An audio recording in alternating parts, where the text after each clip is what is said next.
Arnold in the matter of InterDigital Technology Corporation and others, and Lenovo Group Limited and others. My Lords, yesterday, my Lord Justice Nugee asked me a question where the figure of 0.728, yes, which arises under ground B, comes from, and whether it's in the bundle. The answer to that question is it's not in the appeal bundles. It's only available on case lines. It's at PTS/6/page 45 at line C, coming from the even more catchily named exhibit PKM-R2A-B at internal pages 8 and 10. My Lords, I think, have access to the case lines bundle, but equally it may be simpler for us simply to add that particular exhibit to the supplementary bundles, and we can discuss that. But I wanted to make sure that you had that reference since I've been asked. Thank you. Thank you, my Lords. My Lords, can I come to the cross appeal? By this appeal, Lenovo submits that the sum which the judge should have awarded is $108,900,000, as my Lord sees from our skeleton. So the sum in dispute on the cross appeal is over $75 million. One can think of the award that the judge made as made up essentially of three parts of a lump sum. One, a lump sum for a period going back to 2013, namely what I'm sure called the limitation period. A lump sum, that's an award of the 108.9 million. The next, the lump sum going further back to 2007, that's 29.8 million. And then finally, there's the interest figure, which is 46.2 million, which he made at the form of order hearing. Our overall submission is that the English court was obviously right as to the first part of the award, but wrong as to these two extension awards. Neither of those reflected industry practice, and the court should not have held that this agreement was only FRAND if it reflected retrospectively a changed industry practice to FRAND licensing, both as regards reliance on limitation and as to interest. Those are the fundamental points, but there's a more specific one that arises in relation to the interest claim specifically, which is that the judge's approach to determining what the level of interest was and the time for which it should be paid was not satisfactory.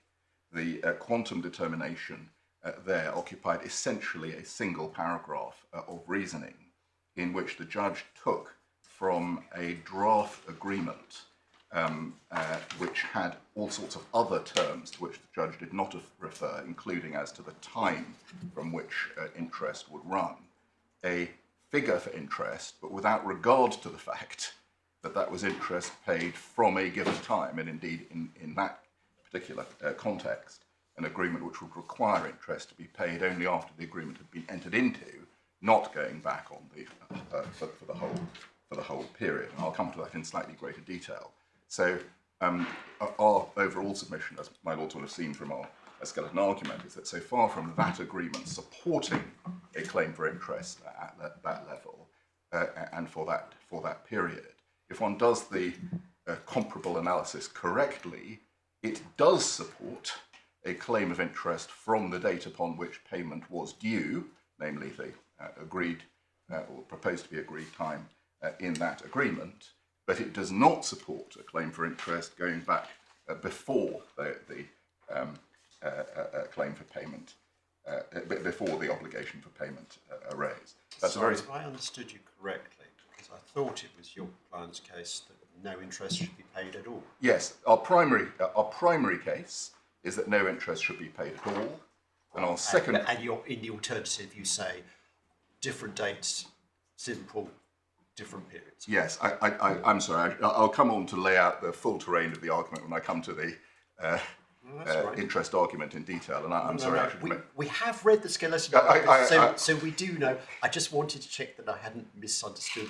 No, I'm sorry. I was in a sense racing ahead to the alternative point.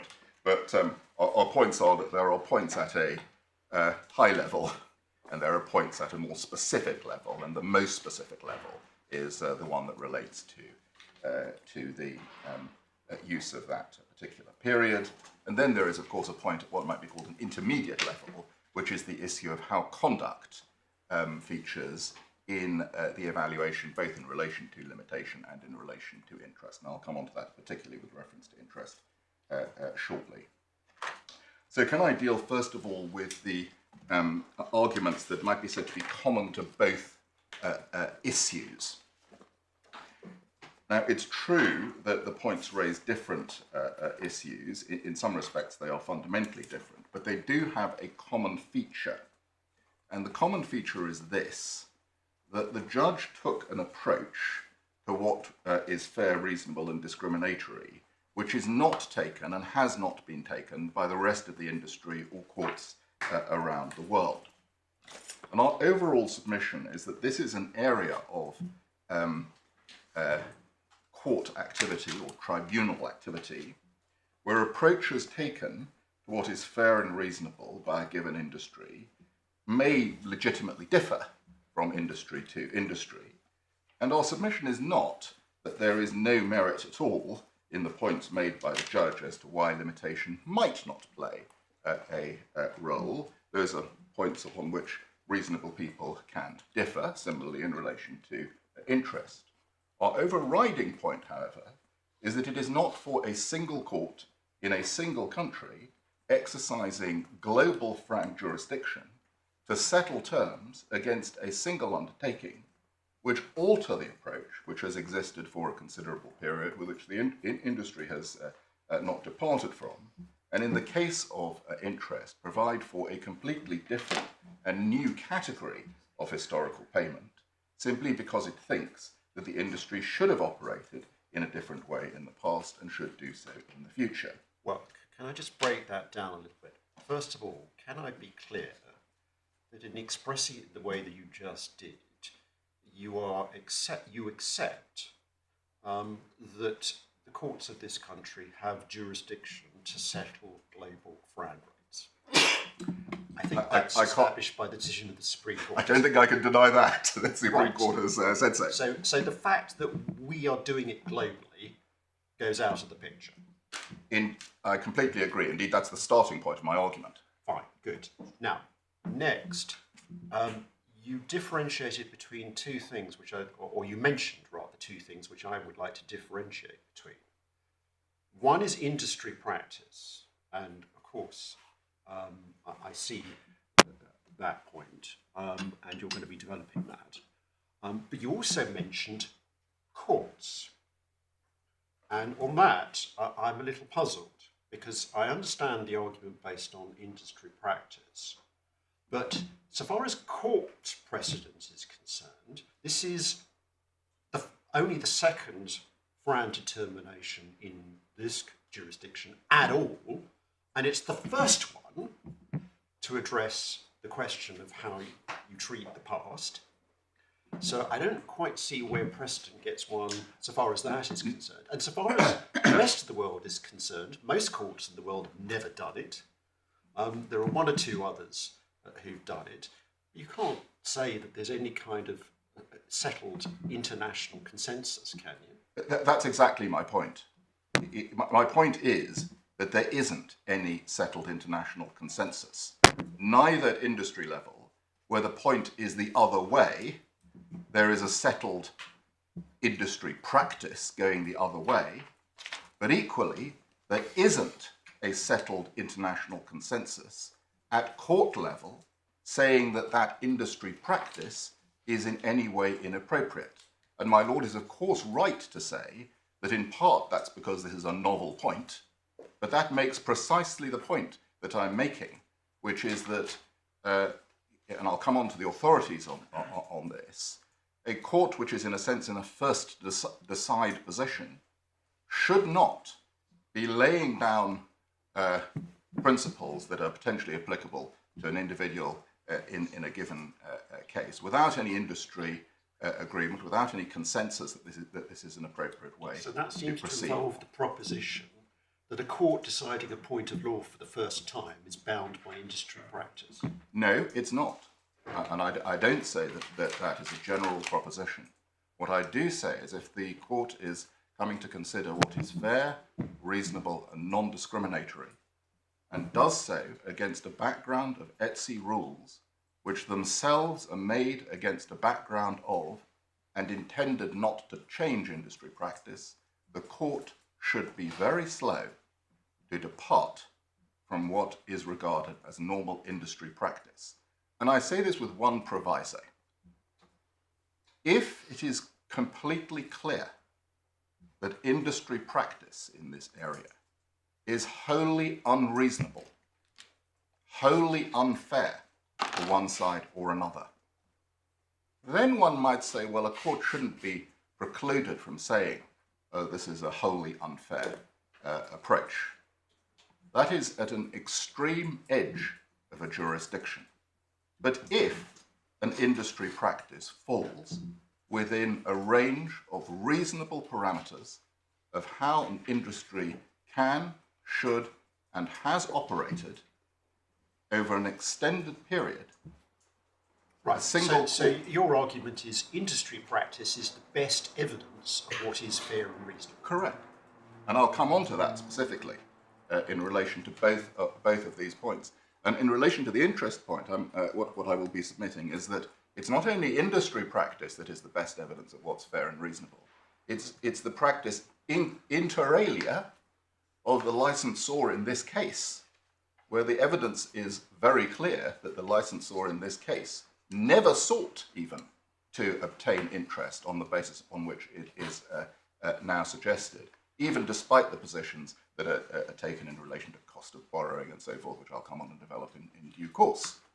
And our respectful submission is that for a court to say that it is only fair and reasonable for a licensee to pay on a basis that the licensor has never asked for before in its entire licensing history and should be precluded from selling products in this country, which is the basis of this jurisdiction, unless it pays on that basis, is going too far in departure from what is fair, reasonable, and non-discriminatory, having regard to industry practice. Does that sufficiently make my arguments clear? And I'll develop those and seek to support them by reference to the authorities.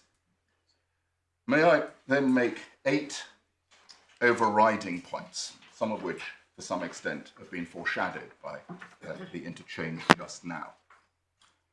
First, and it is in some sense a point too obvious to mention before this court, but it relates to the nature of the English court's jurisdiction to settle global brand licenses.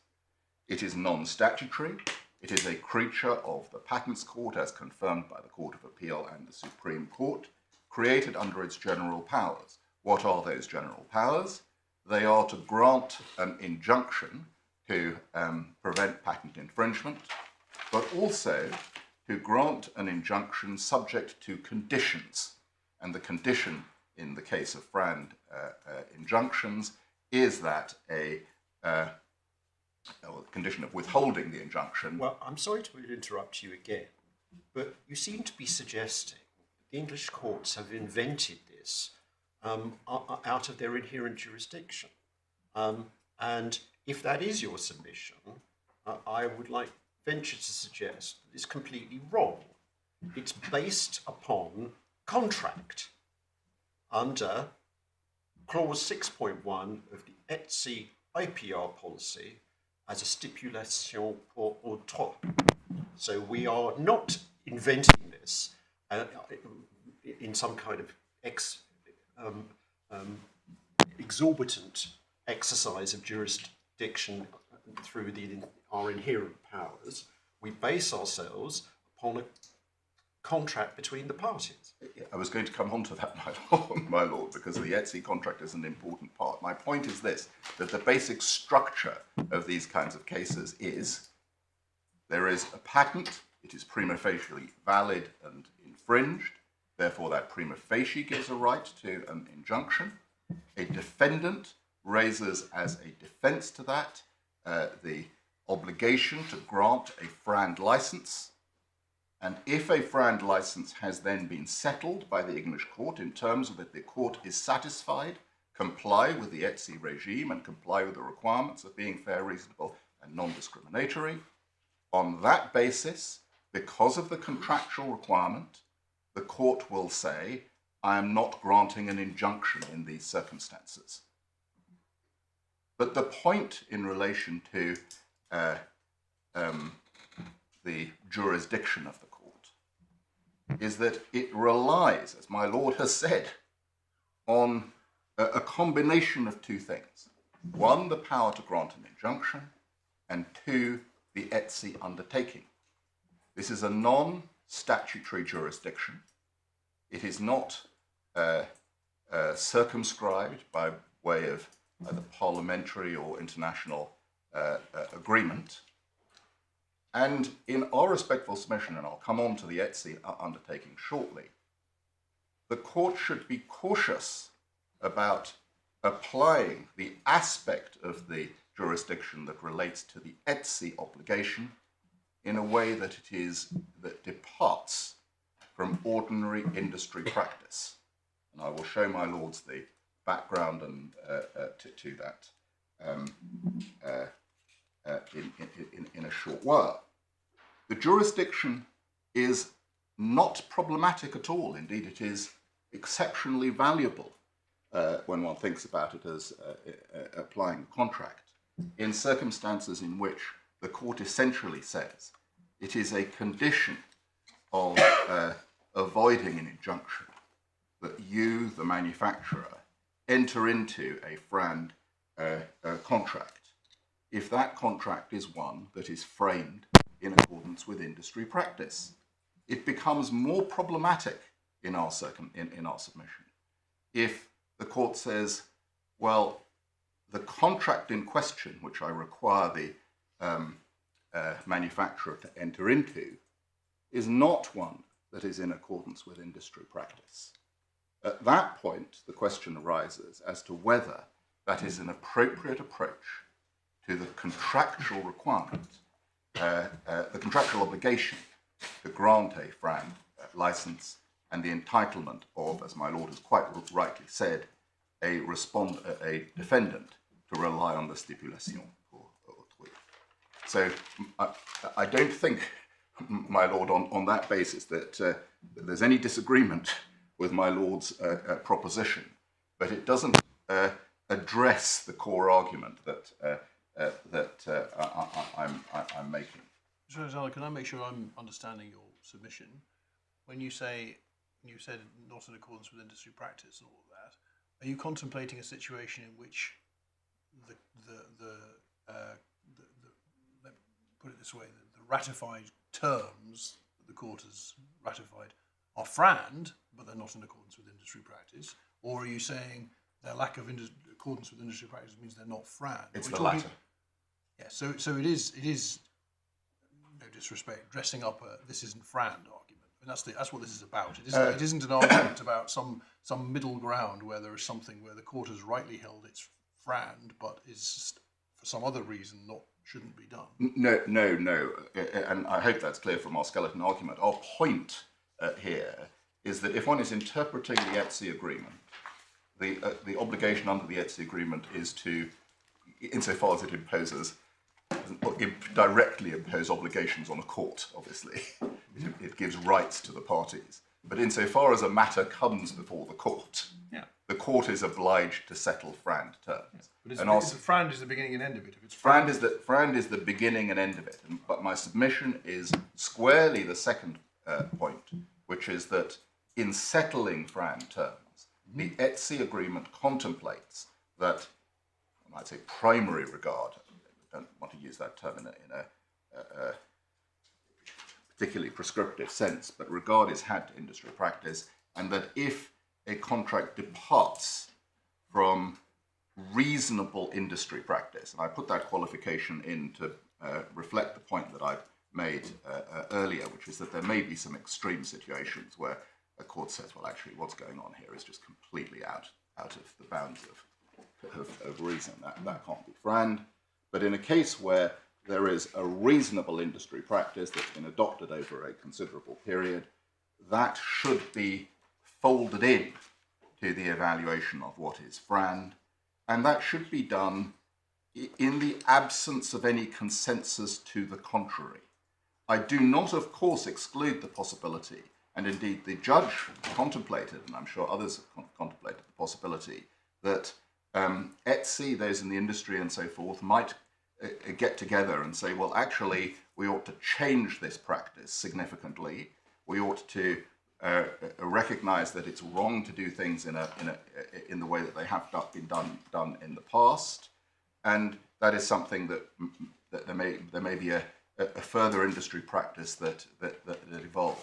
But our submission is that what should not happen in a case of this kind is that a single court should say, okay, I'm going to now change the practice for the whole industry and impose that changed industry practice on a single litigant before it in circumstances where there's no industry agreement to that effect. If I may take an analogy, and it's perhaps an imperfect one, let's suppose that one has, this will reflect my ignorance, and I'm sure I'll be picked up on this, but something like generally accepted accounting practice, where there's a certain practice for approaching valuations. And that is accepted in the industry. Everyone values matters on that basis. People can't say that it's an unreasonable practice, not least because everyone has been operating on that basis, including the licensor and indeed everyone else in the industry. But a court looks at it and says, well, wait a minute, I'm not sure that clause, whatever it is really right in terms of evaluation. I think it ought to be slightly different. One might say that a court ought to be very cautious in then imposing that view of valuation on an individual litigant to the tune that that litigant has to pay on a completely different basis from that which would otherwise apply if the what might be called conventional rules apply. Right, so your first of your 8 overriding points is industry practice, which is the same as your common point. Are each of the following 7 also going to boil down to industry practice? Well, perhaps if I develop them briefly, my lord can see whether they share a sufficiently common theme to be described in that way, or whether they are material variants on that. The second point is that no one has ever doubted, including the judge, that it is legitimate in principle for an undertaking which is accused of infringement of patent in general to take limitation defences in respect of acts occurring before a limitation period when it comes to compensation for acts of past infringement. Now, that is not a point of industry practice. That is a point of the general legitimacy of limitation points being taken. It supports the reasonableness of the industry practice, in that what it says is that the practice of doing that is supported by the fact that statute permits it, and courts contemplate that there is no difficulty in doing that. Indeed, my lords will know from the case law that if one wants to amend pleadings, for example, to introduce causes of action, there sometimes may be a requirement that the pleading makes it clear that the time period in which respective recovery can be made doesn't extend beyond 6 years before the limitation period, and there's authority for that proposition. I don't think it's really in dispute. But the point here is that no one has ever suggested in this field that it is unreasonable for that to be the case. This is not one of these situations where one can say, oh, well, here is some outlier practice that is completely unusual in a case of this kind, that is regarded widely as illegitimate, inappropriate by either courts in this country or courts elsewhere. Similarly, and this is a point that applies equally to interest, no one has ever doubted that there's not a requirement for the payment of interest, and that is a point that my lord may say does reflect industry practice, and I'll come on to that more specifically under interest.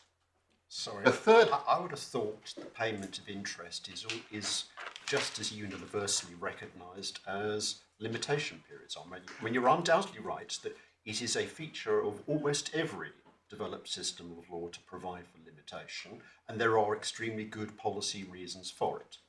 But equally, it's universal commercial practice to reflect the time value of money by the payment of interest, isn't it? well, yes, once there is an obligation to pay, and indeed that's the point that I'm going to come on to, once an obligation to pay has arisen and an agreement has been made which requires an obligation to pay at a given date, then many agreements, indeed all of the agreements in this field, provide for the payment of interest after the obligation to pay has arisen, partly because they recognise that there should be some kind of penalty for late payment.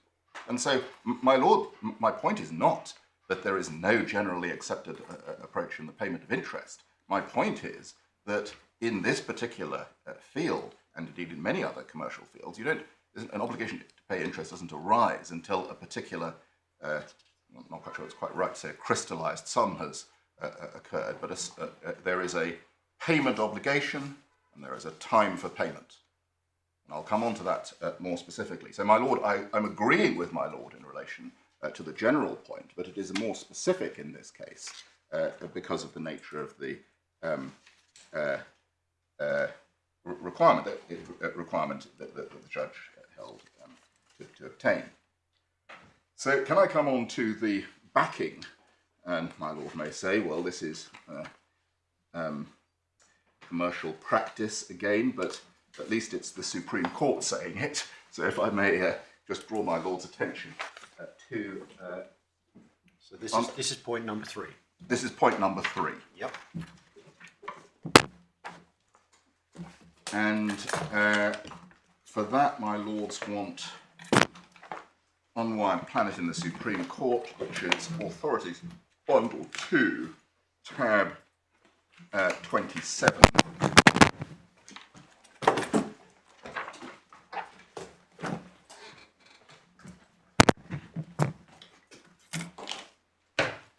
And it's the proposition is at paragraph 62, where the Supreme Court is discussing the issue of the ETSI policy. And the passage that I would particularly commend to my lords is at page 781 of the appeal bundle between B and C, where what is said is, moreover, the IPR policy envisages that the parties will first seek to agree FRAND terms for themselves without any need to go to court, and established commercial practice in the market is an obvious practical yardstick which they can use in their negotiation.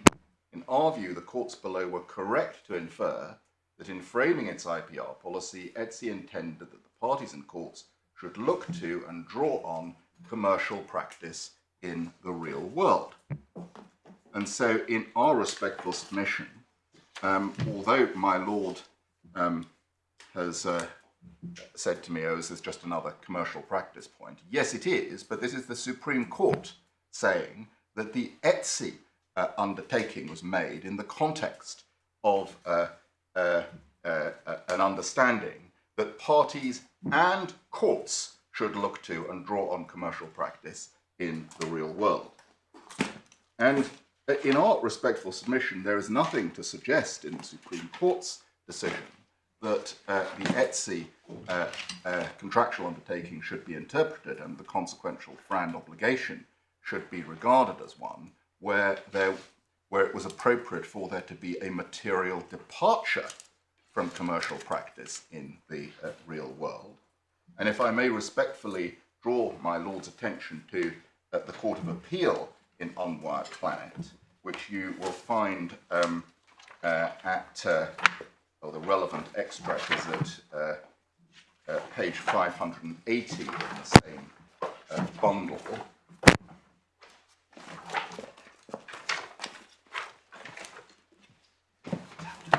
It's tab 21, and the paragraph in question is 206. And that is an observation, just to explain the context of it, made in the discussion of the hard-edged or not hard-edged discrimination point. But in our respectful submission, it is a proposition that should be regarded as of importance to this court in this argument.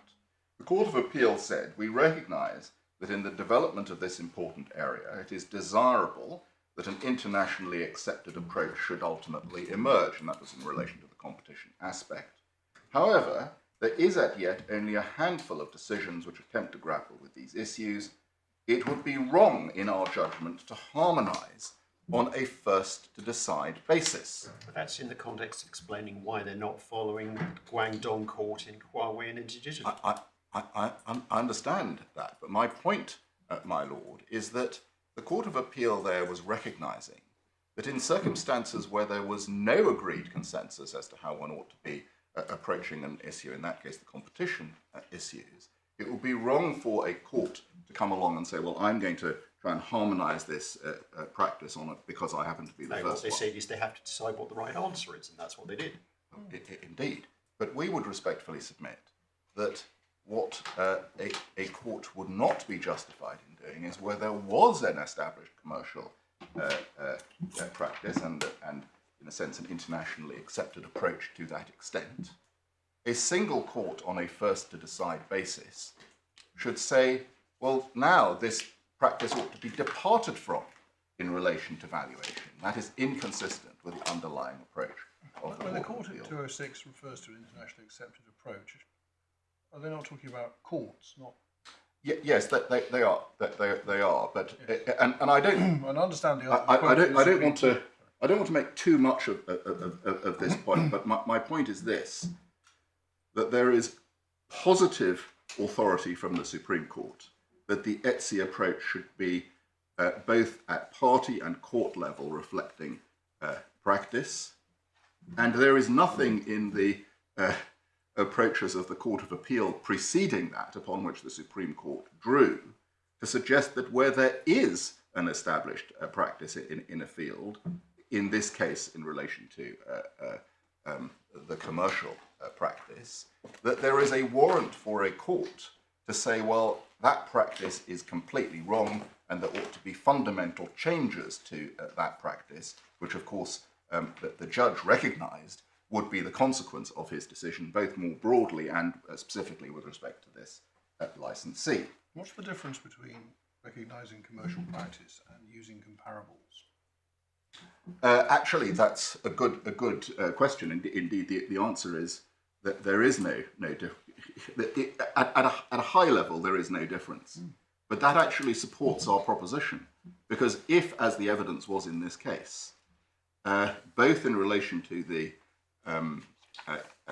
limitation point and in relation to the interest point, that the comparable license agreements did not operate on the basis that the court suggested, and people were not negotiating and agreeing on that basis, then one might say, well, if you're doing a comparables analysis, seeking therein to reflect not only the practice generally, but then the practice specifically with respect to agreements of this kind, it is not doing that if you depart materially from it. So that's the nature of our argument on that point. My lords are of course right to say that this is not directly addressing the point, but what it is doing is addressing the underlying point of what might be called court function or court activity, which we do criticise in this case, where there was a departure from, whether one puts it as commercial practice or comparable approaches is perhaps the right language in this case. That's not something that the court should readily do. The fifth point, actually it might be the fourth point, you'll be pleased that points are reducing in number. It's important to remember that one of the reasons why the Unwired Planet jurisdiction, Unwired Planet case came out as it was because the courts recognised, as of course my lord Lord Justice Birss recognised at first instance and Court of Appeals, the Supreme Court recognised, was an element of impracticality of a patentee suing in every jurisdiction where patents may arise. But in our respectful submission, and again this is a negative point, it was not contemplated in that what might be called faute de mieux approach to a single court making an evaluation relying on the ETSI agreement, that a single court would thereby effectively be depriving litigants of substantive rights, or depending on how you categorize substantive rights or procedural rights in limitation, rights, that they would otherwise have been able to assert in the relevant jurisdictions had they had the case been practical. That seems to entail this court implying the limitation period of every country in the world. No, it doesn't, and I'll come on to that because there is a wrinkle on the argument which my lord will have, of course, appreciated, which is that we say that industry practice is essentially 6 years here. Or certainly every country in which the SEP holder has a patent. Oh, indeed, and there is an imperfection in this in the terrain here, and I accept that absolutely. Which is. So in fact, you're not relying upon substantive rights at all. No. What you're relying upon again is industry practice. Yes, but what I'm seeking to say is that the industry practice is a reasonable one in the light of the fact that there is a diversity of limitation periods, but that 6 years is an ordinary limitation period. It's reflected in the United States law. It's reflected in the law of this country. As my lords know, under the Limitation Act 1980, there's a primary limitation period of 6 years in respect of torts and contracts, but it is subject to extension in circumstances where, for example, a defendant has been under a disability, but those are very limited circumstances. There's no suggestion in which that kind of approach could ever apply here. Similarly, as the judge found, the United States approach was a six-year approach. And one might say, how could it be unreasonable to apply in relation to a claimant which not only operated on the basis that this is a bit surprising, because Lenovo is Chinese in origin. I appreciate it's a multinational operation these days, but from the Chinese perspective, you might say 6 years is deeply unreasonable. Because under Chinese law, it's 3 years. One might indeed, which is why I say that in this case, actually 6 years is quite generous. But perhaps I can just develop this point from the perspective of the claimant, because of course the claimant is a United States company, and so if it were, in a sense, suing in the United States courts, it would be for a patent infringement, it would be subject to a 6-year limitation period. No one suggests that would be a basis for extending that. But by coming to this court, they say, well, actually, you should simply have no limitation period at all, thereby essentially depriving a defendant, and not just us, but everyone in the industry, of rights they would otherwise enjoy in the relevant territories. And I just come back to the imperfection of the argument, because of course my lord has put my lord's finger on it, which is the Chinese, UK, US disparity in limitation periods, and the Chinese limitation period may be even shorter. Well, we accept that one could make a case that if one were doing this in a somewhat more precise or accurate or fully reflective of national jurisdiction way, one could make a case for saying that limitation periods ought to apply more specifically in relation to territories where the relevant rights arose. Yeah, and I'm not, as you've already accepted, you're not in fact relying upon substantive rights. No. What you're relying upon, once again, is industry practice. Well, what I'm not on this point, I'm not relying I'm not relying on industry practice. This point is to support the reasonableness of industry practice. You're right to say that I'm relying on industry practice, but my second point is to say that industry practice is reasonable. and the judge ought to have found. But this is the same as your second point, because your second point is that industry practice is reasonable because it's founded upon a universally recognised policy, which is limitation. My lord, let me move on, because I think I've probably carved my point into unduly thin slices. You should have said you had 3 points. I should have said I had 3 points. It's very dangerous. I accept that. It's very dangerous. As soon as one goes above 3, I'm afraid my lords turn off and say that there can't be more than 3 points in any case. So let me fold all of the other points into Can I ask you a question? final point. Yes, of course. Which 6 years? Which 6 years? 6 years back from when? Yes, so our submission is that the right approach is 6 years back from the date of proceedings here. And I accept that there may be points in relation to the time that one might take back. And partly the justification for that might be that notionally one could say that if judgment had been given on the date of commencement of proceedings, if you follow what I'm saying, and there'd therefore been a license at that point, then there would have been an agreement at that point. There would have been in a sense, a crystallised obligation, and it's reasonable to take it back from that point. The difficulty that my lord has, of course, put my lord's finger on is that there is an element of debate that one might have as to what the start point should be in these cases. One of the points my learned friend makes, I think, in relation to interest, he says, well, actually, there isn't even an agreement that we can enter into now because they've appealed on the judge's finding, and therefore there isn't in a sense, a settled FRAND license that can be entered into. And one could say, well, but that's not right. No, I agree, it's not right. You could have taken the license that the judge settled. No, and we did.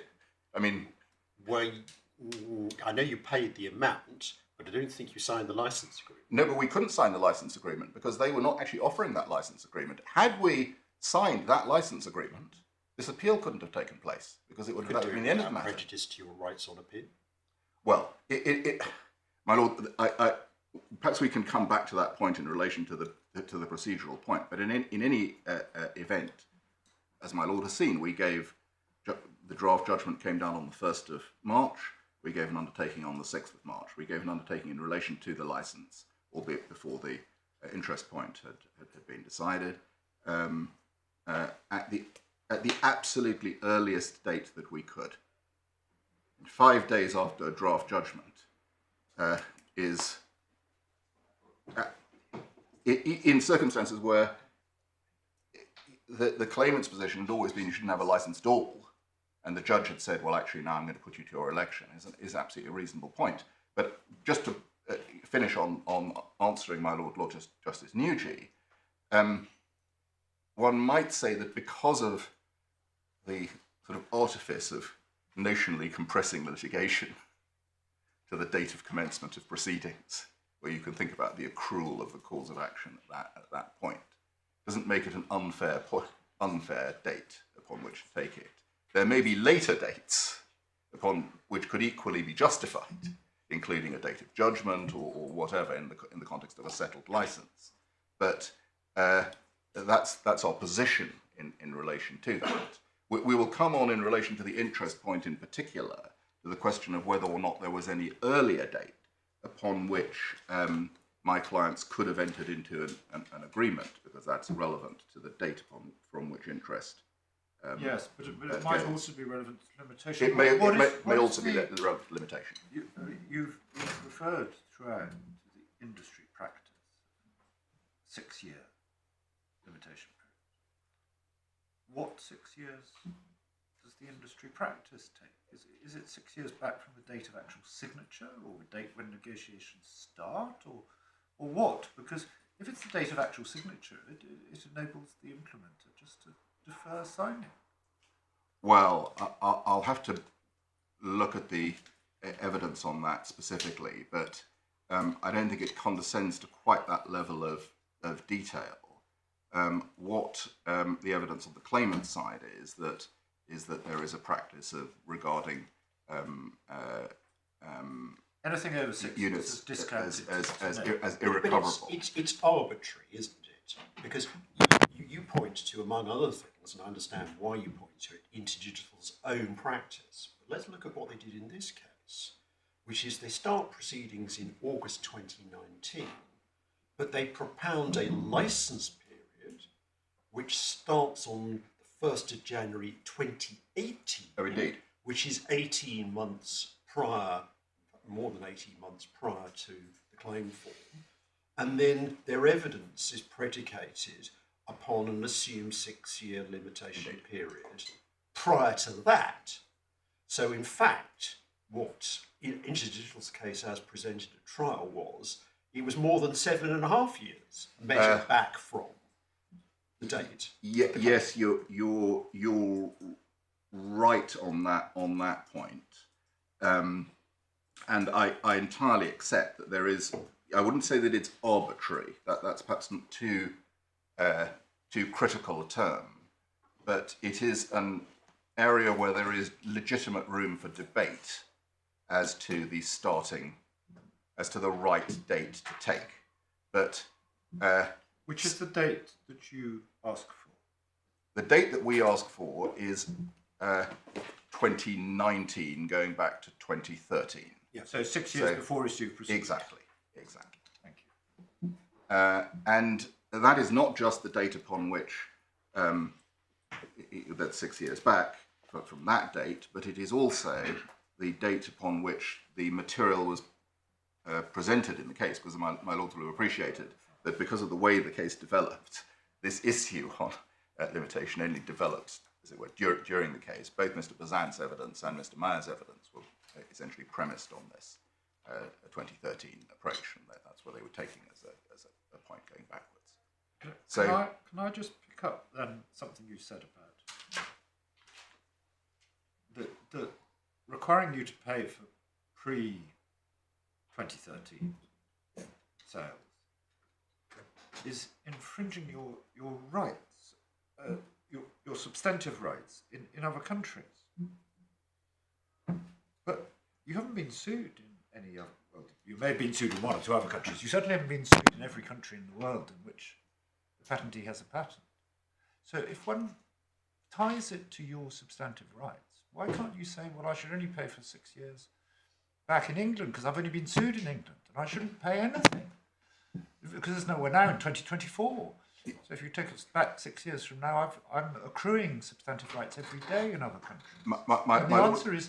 The answer is you can't take that point because the whole basis of this jurisdiction is we are going to settle a global license. But that shows, does it not, that actually what the court is doing is not giving effect to substantive rights around the globe. Because you do have accrued limitation defences around the globe, which continue to accrue each day, but you're not seeking to say, well, it's now June 24, so you can only go back to June 2018 in every other country. No, my lord is absolutely right, and my argument is not that there is that as a matter of formal legal analysis, this approach involves a deprivation of rights that are upon which someone would be otherwise entitled to rely in those countries. My submission is that if one adopts an approach that the judge took, it is equivalent to depriving us of those rights. Because if one takes, let's take this situation. I appreciate it's a slightly artificial one, but it's not completely artificial. Let's suppose that you have a FRAND license that is settled in the United Kingdom under the ETSI jurisdiction adopting FRAND terms. But let's suppose that 99% of the sales in question take place in the United States So it's a United States focused business. And let us also suppose that the majority of the sales to which the license would apply, in this sense, that the past release term is a significant chunk of the license, are sales that would have taken place in the United States. Had proceedings for infringement been pursued in the United States, as opposed to proceedings for a FRAND license in the United Kingdom, and had the United States courts said, oh, well, let's say the royalty rate is the same royalty rate, per unit royalty rate, the respondent to that kind of claim would have said, well, actually, we shouldn't go back more than 6 years. And there would then be a question in United States law, perhaps, as to precisely the date on which that should take place. But the approach that the judge has taken is that if you come to the United Kingdom, there's no such possibility, because the United Kingdom court, in making its FRAND determination, which is, in respect of historical sales, not exactly the same as, but it is essentially reflecting damages for past infringement. It's like a per unit reasonable royalty-based damages for past infringement, is saying you must pay on a basis that you would not be obliged to pay in the United States, because you would be entitled to take advantage of a limitation period. And the reason that that matters is because the more that these kinds of disputes become disputes that are not really about prospective licenses, though the period prospectively may be a relatively modest period in terms of once one comes to trial, this agreement ran to the end of 2023. But actually kind of claims in respect of past damages, where a great deal of meat of the argument, one might say, lies in the past release sum. These questions become much more acute, because then one is saying, well, actually what the English court is going to do is to take an approach to settling FRAND licenses that says this: unless you, manufacturer, accept that you must pay on a basis, on my hypothetical example, that you would not be obliged to pay were this matter to come before your own court, let's say the United States court, in this hypothesis, you are not allowed to sell any mobile phones or other cellular equipment in the United Kingdom. Now, in our respectful submission, that is a strong thing to say, particularly if it is not reflected in industry practice. Because, what that provides, it's not just a recipe for forum shopping.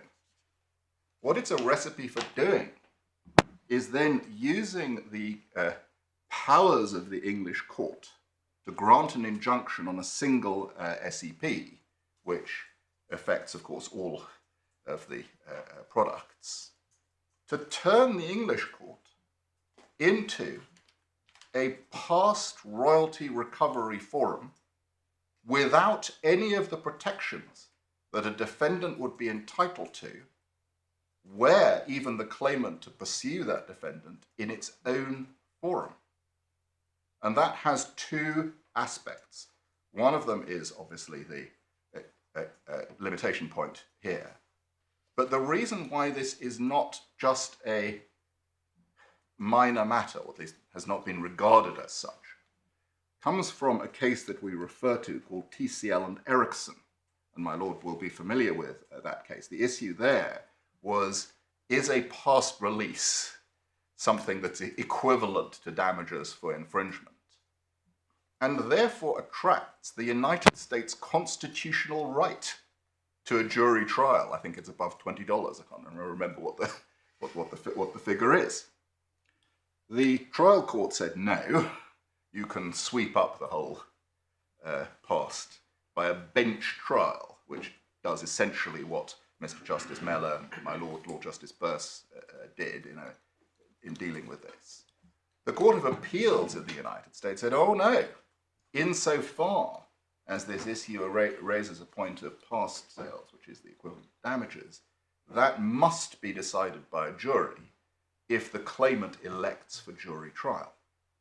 Now, if one then tries to analogize that to a situation of where there are equal rights on the side of a defendant in that context, you might say, well, okay, insofar as this issue is a past issue, then a defendant would have rights, including rights to assert by way of limitation in that kind of jurisdiction, which shouldn't be circumvented by another court in another jurisdiction taking its own view of limitation and saying, essentially with respect to the United States court, we will apply the equivalent of something like Section 28 of the Limitation Act, which provides for I understand tolling. the point you're making, but of course it's not your case in these proceedings that the English court is either disabled from or should not settling a license which covers the USA and indeed covers it for the past. And there's an argument about how much of the past, and there's an argument about quantification. But so you are accepting that your constitutional right to jury trial under the USA doesn't apply. We are accepting that in this case. But what's the relevance of it then? What we are not accepting is that our statutory right to rely on limitation should be regarded as irrelevant. Because let's suppose that, or perhaps I can put it like this, that your argument was we're being deprived of our protections, and you illustrated it by reference to the right to jury trial, but then you accept that you're not able to rely on jury trial. With respect, my lord, that's not the point of the argument. I'm not saying that we are complaining about not having a jury trial in the United States. What our submission is that the United Kingdom court, in a case where it is accepted by both sides that there should be a bench trial, in the TCL and Ericsson case, it could have been accepted by both sides. There should be a bench trial in relation to the whole of the period. But I very much doubt that it would have been accepted by either side, that if there was a bench trial in the United States for the whole of the period, that meant that TCL would be disentitled from taking points on limitation with respect to the parts of the claim that were essentially regarded as damages for past infringement. So with respect, my lord, there are two separate aspects here. The reason I use the TCL and Ericsson case is not because it is precisely on point of the interest point. It is to reinforce the point that courts of high authority in other countries regard this issue of not just the substance of a claim, but even matters as how the claim should be decided as sufficiently important to say that there are rights that it should be done in a particular way in the context of a FRAND determination. And in my respectful submission against that background of what might be called international or national understanding of the importance of addressing the past in a way that conforms with what might be called industry practice, in that case of the Constitution, there's no material difference in the nature of the argument. Which brings me to, well, I'm not allowed to number the points. Let me call them the next thing I want to say, which is very brief, and I hope it will not cause too much pushback. One of the points that my Lord Justice Arnold and indeed Lord Justice Nugee made in a relatively recent case called Tever and Novartis concerning declaratory relief in the context of patent cases was to refer to Lord Justice Floyd's famous observation or language about jurisdictional imperialism. Now, that was a different context, because what was said there was, should an English court be making a determination in relation to, I think it was validity of the patent that would then affect a foreign court, by then imposing the English court's view of what the position was on other courts. And of course, that's a proposition that has been, its origin was in one of the Frand cases, in that what was said was, in relation to willing licensor, willing licensee, the English court should not be foisting its view of what a willing licensor and willing licensee was on the rest of the world. Now, again, my lords, I don't rely on this for a specific prohibition, but what it does illustrate, and in my respectful submission, is a correct and appropriate stance for this court to take, which is one of what might be called jurisdictional modesty.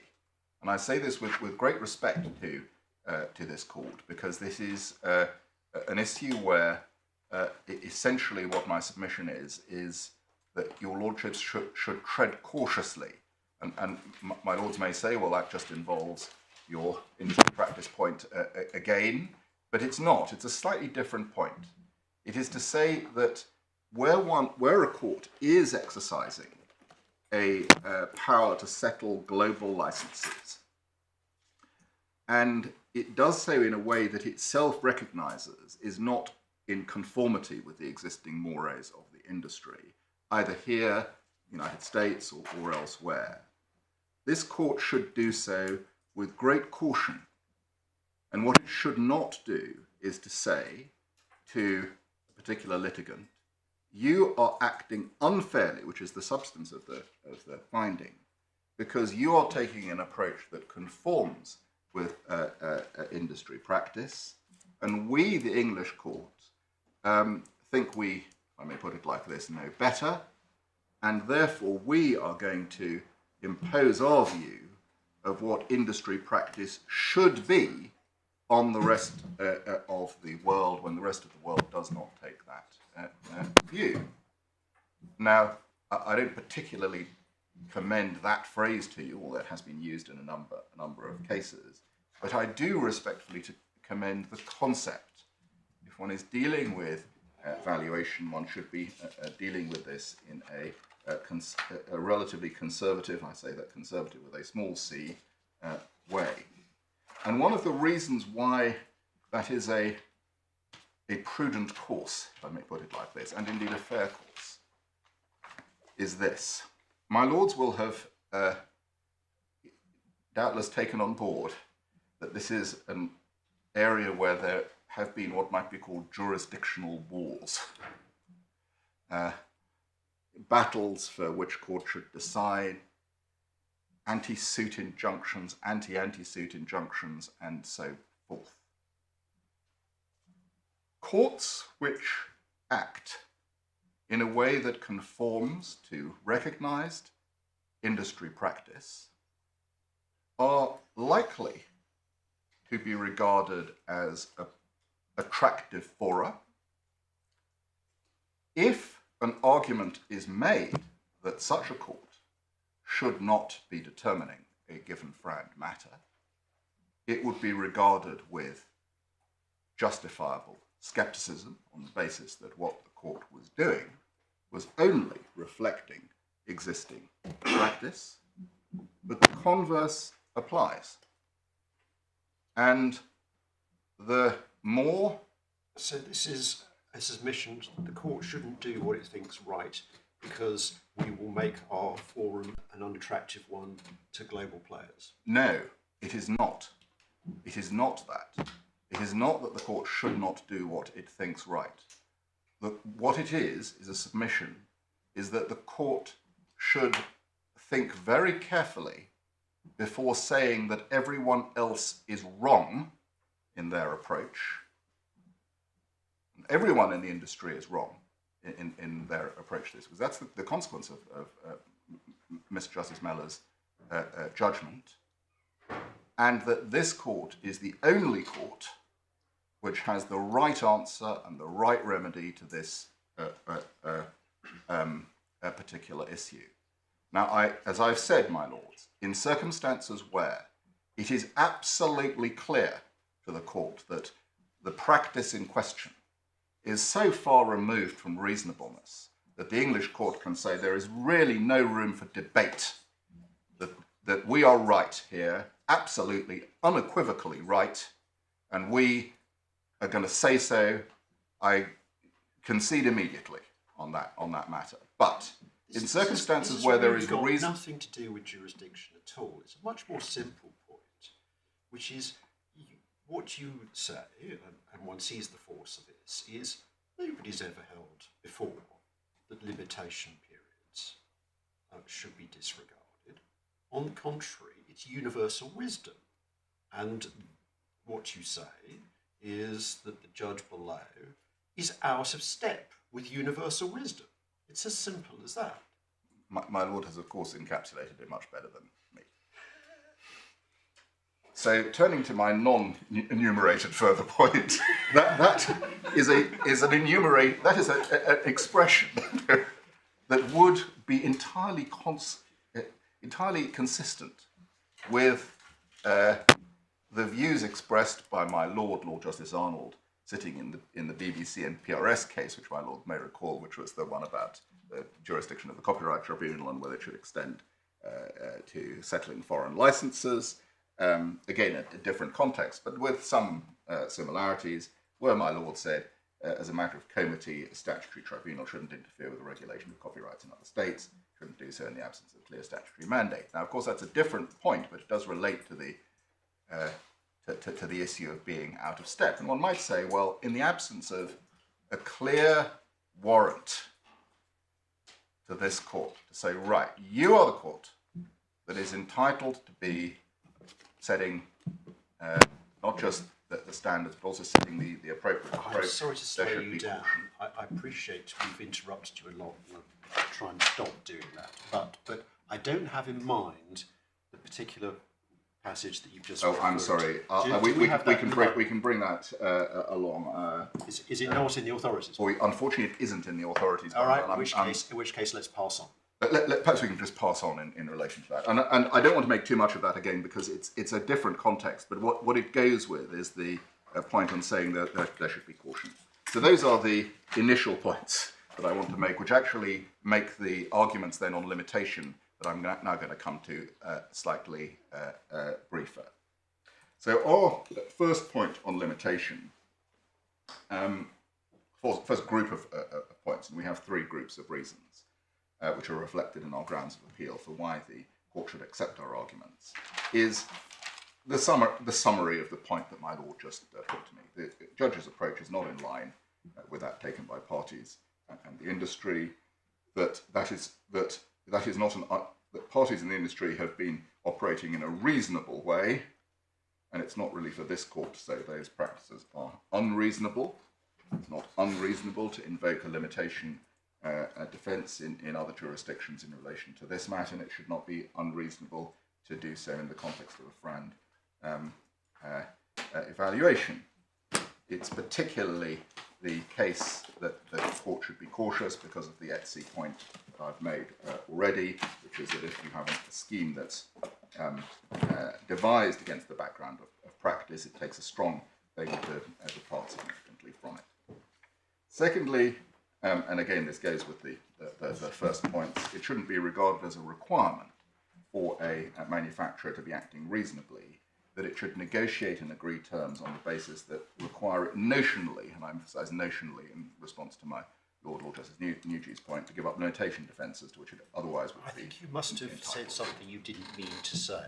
According to the running transcript, what you said was, it should not be regarded as a requirement for a manufacturer to be acting reasonably. Oh, no. I don't think that's wrong. Yes, that's wrong.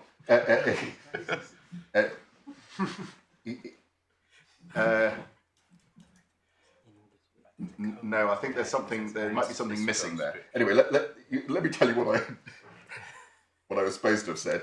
It shouldn't be a requirement of a manufacturer acting reasonably that it negotiates and agrees terms on the basis that require it notionally to give up limitation defences which it would otherwise be entitled to. Isn't that exactly what the Court of Justice held the opposite of in Huawei and ZTE when it said that a licensee, once you had the initial dance of exchange, if you haven't agreed, you have to start putting the money on deposit.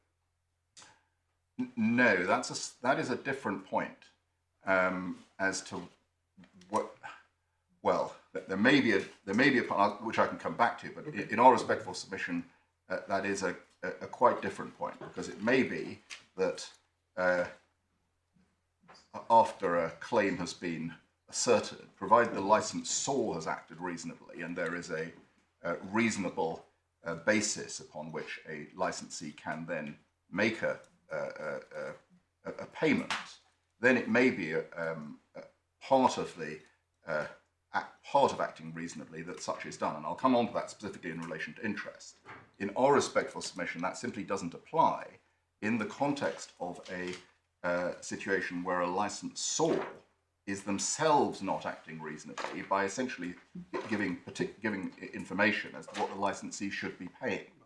Because that may or may not be, but because my understanding, just a moment, Mr. Alexander, my understanding is at least what the Court of Justice were contemplating is the licensor makes an offer which turns out to have been reasonable. The licensee doesn't accept it. That's not a sin.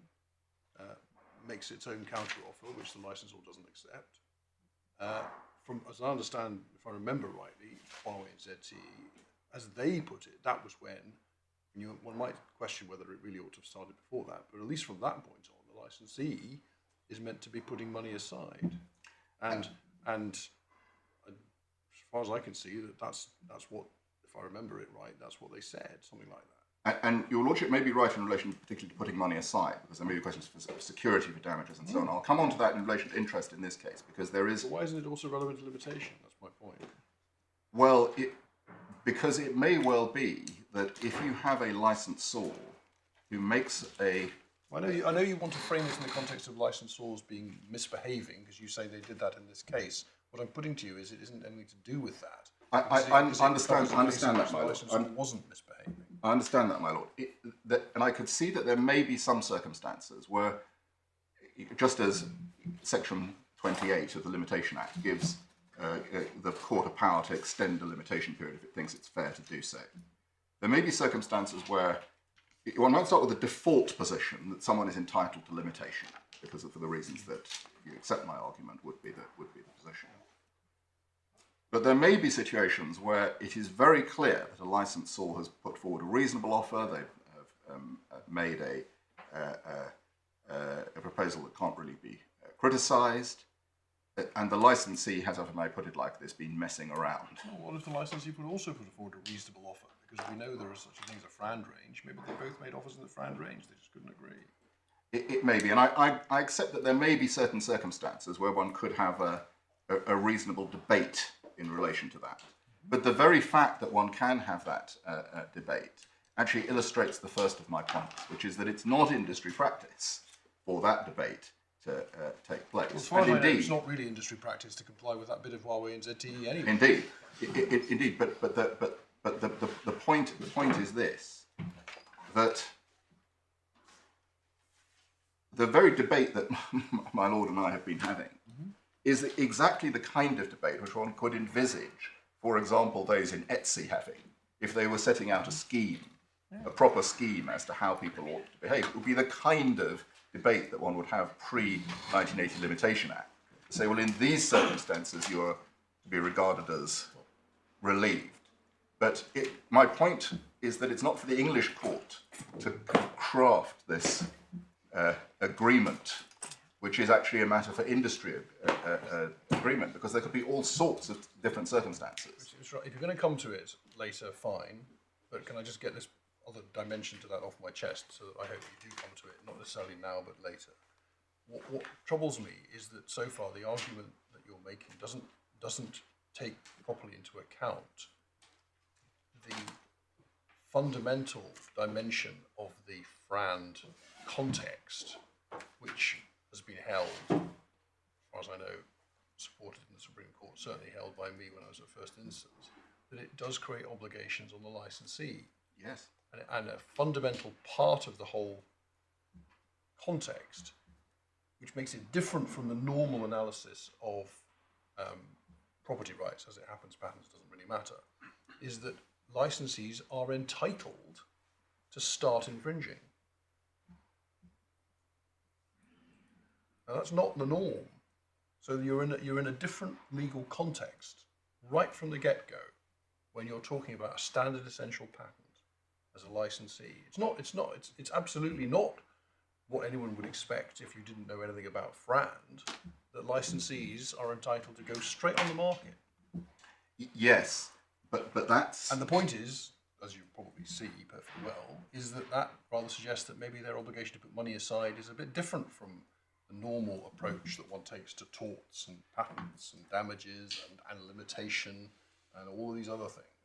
Yes, I can understand that point, but it doesn't really address the situation of how people actually deal with this issue in the real world. Well, I understand that, but maybe that's because they haven't faced up to the nature of the reality. And my lord may be right in relation to this, but I'll come back to this point, but just to answer my lord briefly in relation to this, this is not such a straightforward situation, partly because of the way the licensing market is developed, partly because there may be many people who have SEPs, or many undertakings. There may be undertakings that have one, some may have many. This is a situation where there are potentially very many claims that might be asserted by individual undertakings of miscellaneous levels of justifiability. Some of them are completely unknown in this sense, that someone may have a declared essential patent, which may appear to be completely non-essential, may be ultimately held by a court to be essential, on, for example, the basis of an argument of, let's say, equivalence in a particular jurisdiction. May be anticipated to be invalid, but may ultimately not be invalid, or there may be a dispute between the courts of different levels. Now, if one says that in relation to any given SEP, declared SEP, the obligation arises to set aside money to pay an SEP owner in relation to that particular potentially claimed right, because these are, in a sense, rights on the register, if one can put it like this, in the sense that they are, to that extent, open, even though there is a very significant degree of lack of transparency about whether the rights really are essential SEPs. What one is then creating, if one follows my lord's line, is a situation where a completely unquantifiable sum needs to be put aside in relation to unquantified claims that may never be asserted, may never be justified, but if they turn out ultimately to be justified, it will be said, oh, well, you were unjustified in not doing something that you couldn't have anticipated reasonably would be necessary in the first place. But your argument is what looks at the real world. In the real world, nobody negotiates SEP by SEP. They look at the portfolio as a whole, even though everybody knows that most of the patents in the portfolio were never going to be asserted. Oh, indeed, but my point here is not on SEP portfolios, but on the huge range of potential SEP owners, because just following my lord's point, and it may be a reason why, to follow my lord's thinking, the approach in Huawei ZT is to that extent not a very practical approach. Because if you try and then apply that across the whole of the whole of the industry and the terrain that we now find ourselves in, I don't understand that. you get a completely impractical we understand result. royalty stacking is a problem, but royalty stacking is a problem throughout the whole piece. So why is this any different? Yes, this is not a point on royalty stacking, my lord. This is a point, as I understand it, responding to my Lord Justice Birss in relation to the putting money aside point. And I'll come back to that in relation particularly to the interest point, which is where it has a particular purchase. So the third point on limitation is that there is a more fact-specific case which relies on the fact that an IDC behaved as an unwilling licensor for a significant period before the claim was brought, and that it is wrong in principle, having regard to that, it is wrong in principle, to reward IDC and penalise Lenovo, in effect, by saying in the circumstances of this case, it is correct to depart from industry practice. This is a case in which, just to adopt the analogies of limitation, there is no possible argument that IDC could say that they were under a disability, to take the English court's approach, which would lead to disapplication of limitation. To the contrary, they were acting in a way that was inappropriate for a licensor to act in this context. And the reason that that matters, and it's a partial response to my Lord Justice Birss, is this. If you have a situation where everyone is acting reasonably, and so one can assume that demands that are made by a licensor are within a reasonable framework, and that and that licensees are then in a position to make adequate provision for royalty payments, if necessary, put money aside, pay it into escrow, or whatever the position may be if there is a dispute. That would be a great situation to be in. And then my Lord's point would have a very great deal of force. He'd say, well, in that kind of universe, where everyone is a reasonable licensor and a reasonable licensee, then one can say, okay, reasonable licensor, reasonable licensee would operate in this way. That would be in accordance with industry practice. But we know that this is not the universe we operate in. We're operating in a universe, a commercial context, in which licensors tend to try as hard as they can to avoid giving effect to their Etsy obligations. And one sees this in this case, because that is what was happening in this case. What was being said by IDC is you, Lenovo, have lost your right to rely on 6.1. And why is that important? It's because at that stage, there is a free-for-all, essentially, in terms of the licensing obligation, and the SEPs are then turned into, in inverted commas, non-SEPs, and essentially there is a basis for a vanilla injunction, even though there is no basis for that proposition. And in a world where one knows that there is what might be called unfairly aggressive commercial practice. But what's this got to do with limitation? Because I can understand the argument that says the problem is all of InterDigital's making. They delayed in bringing proceedings. The cure to the problem was always in their hands. All they had to do was issue a claim form earlier. And if they didn't do so, that's their lookout, they suffer the consequences. That's how limitation operates. But what's being an unwilling licensor got to do? Oh no, my lord, that is the primary point. My point is really an answer to my Lord Justice Birss's point, which is that what a reasonable licensee should be doing in these circumstances is putting money aside. That is a separate point from the point that my lord has quite correctly encapsulated, which is that the issue is all IDC's making.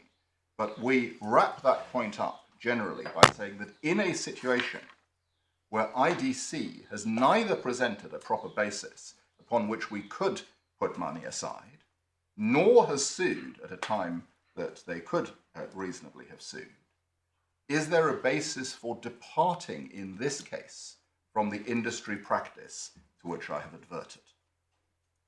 So we put the matter the other way round, and the reason we do so is because that's the conventional way of doing so when one's thinking about limitation, by analogy. Limitation applies unless there is a good reason to disapply it. And we say that that is the approach that should have been adopted to this brand license. The general industry approach applies unless there is a good reason to disapply it. And IDC had not established any good reason to disapply it for essentially the reasons that I've been debating before both my lords. And what it is wrong to do is to turn the matter the other way round and say that it's only in exceptional circumstances that industry practice will apply. That is the wrong way round, because that's not something that's contemplated by the Etsy scheme. So can I briefly take up the judgment and just show my lord the key passages that are important for this aspect of the case.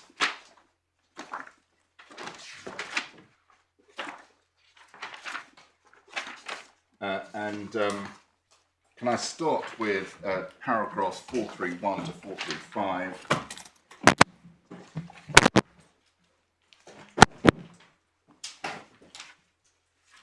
That's just the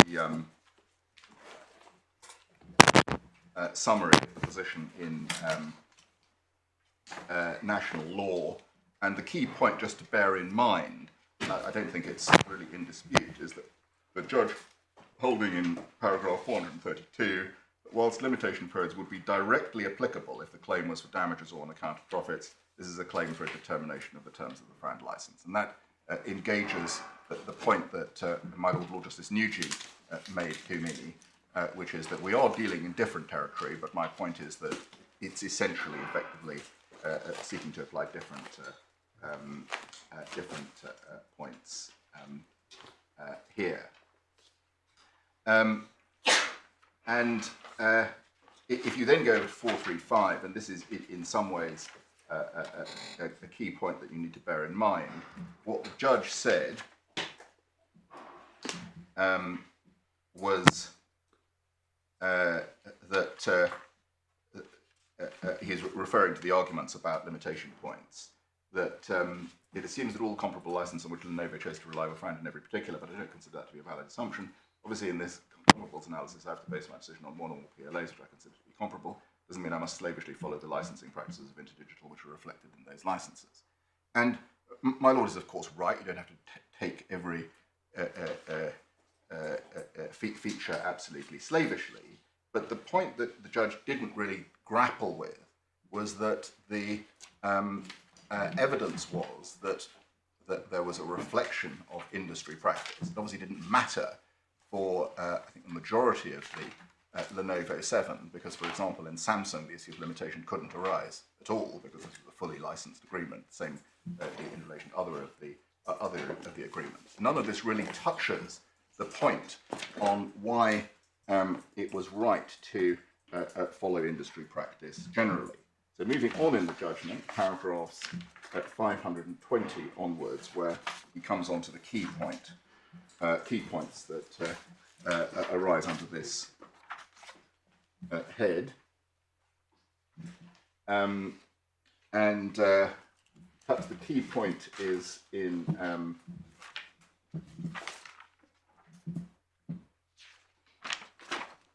525 to 527, where he considers the arguments in some detail. And perhaps I can just go through those briefly to explain what our position is, and then support why we say that approach was the approach the judge took to them was not justifiable. So first of all, under 525 little Roman 1,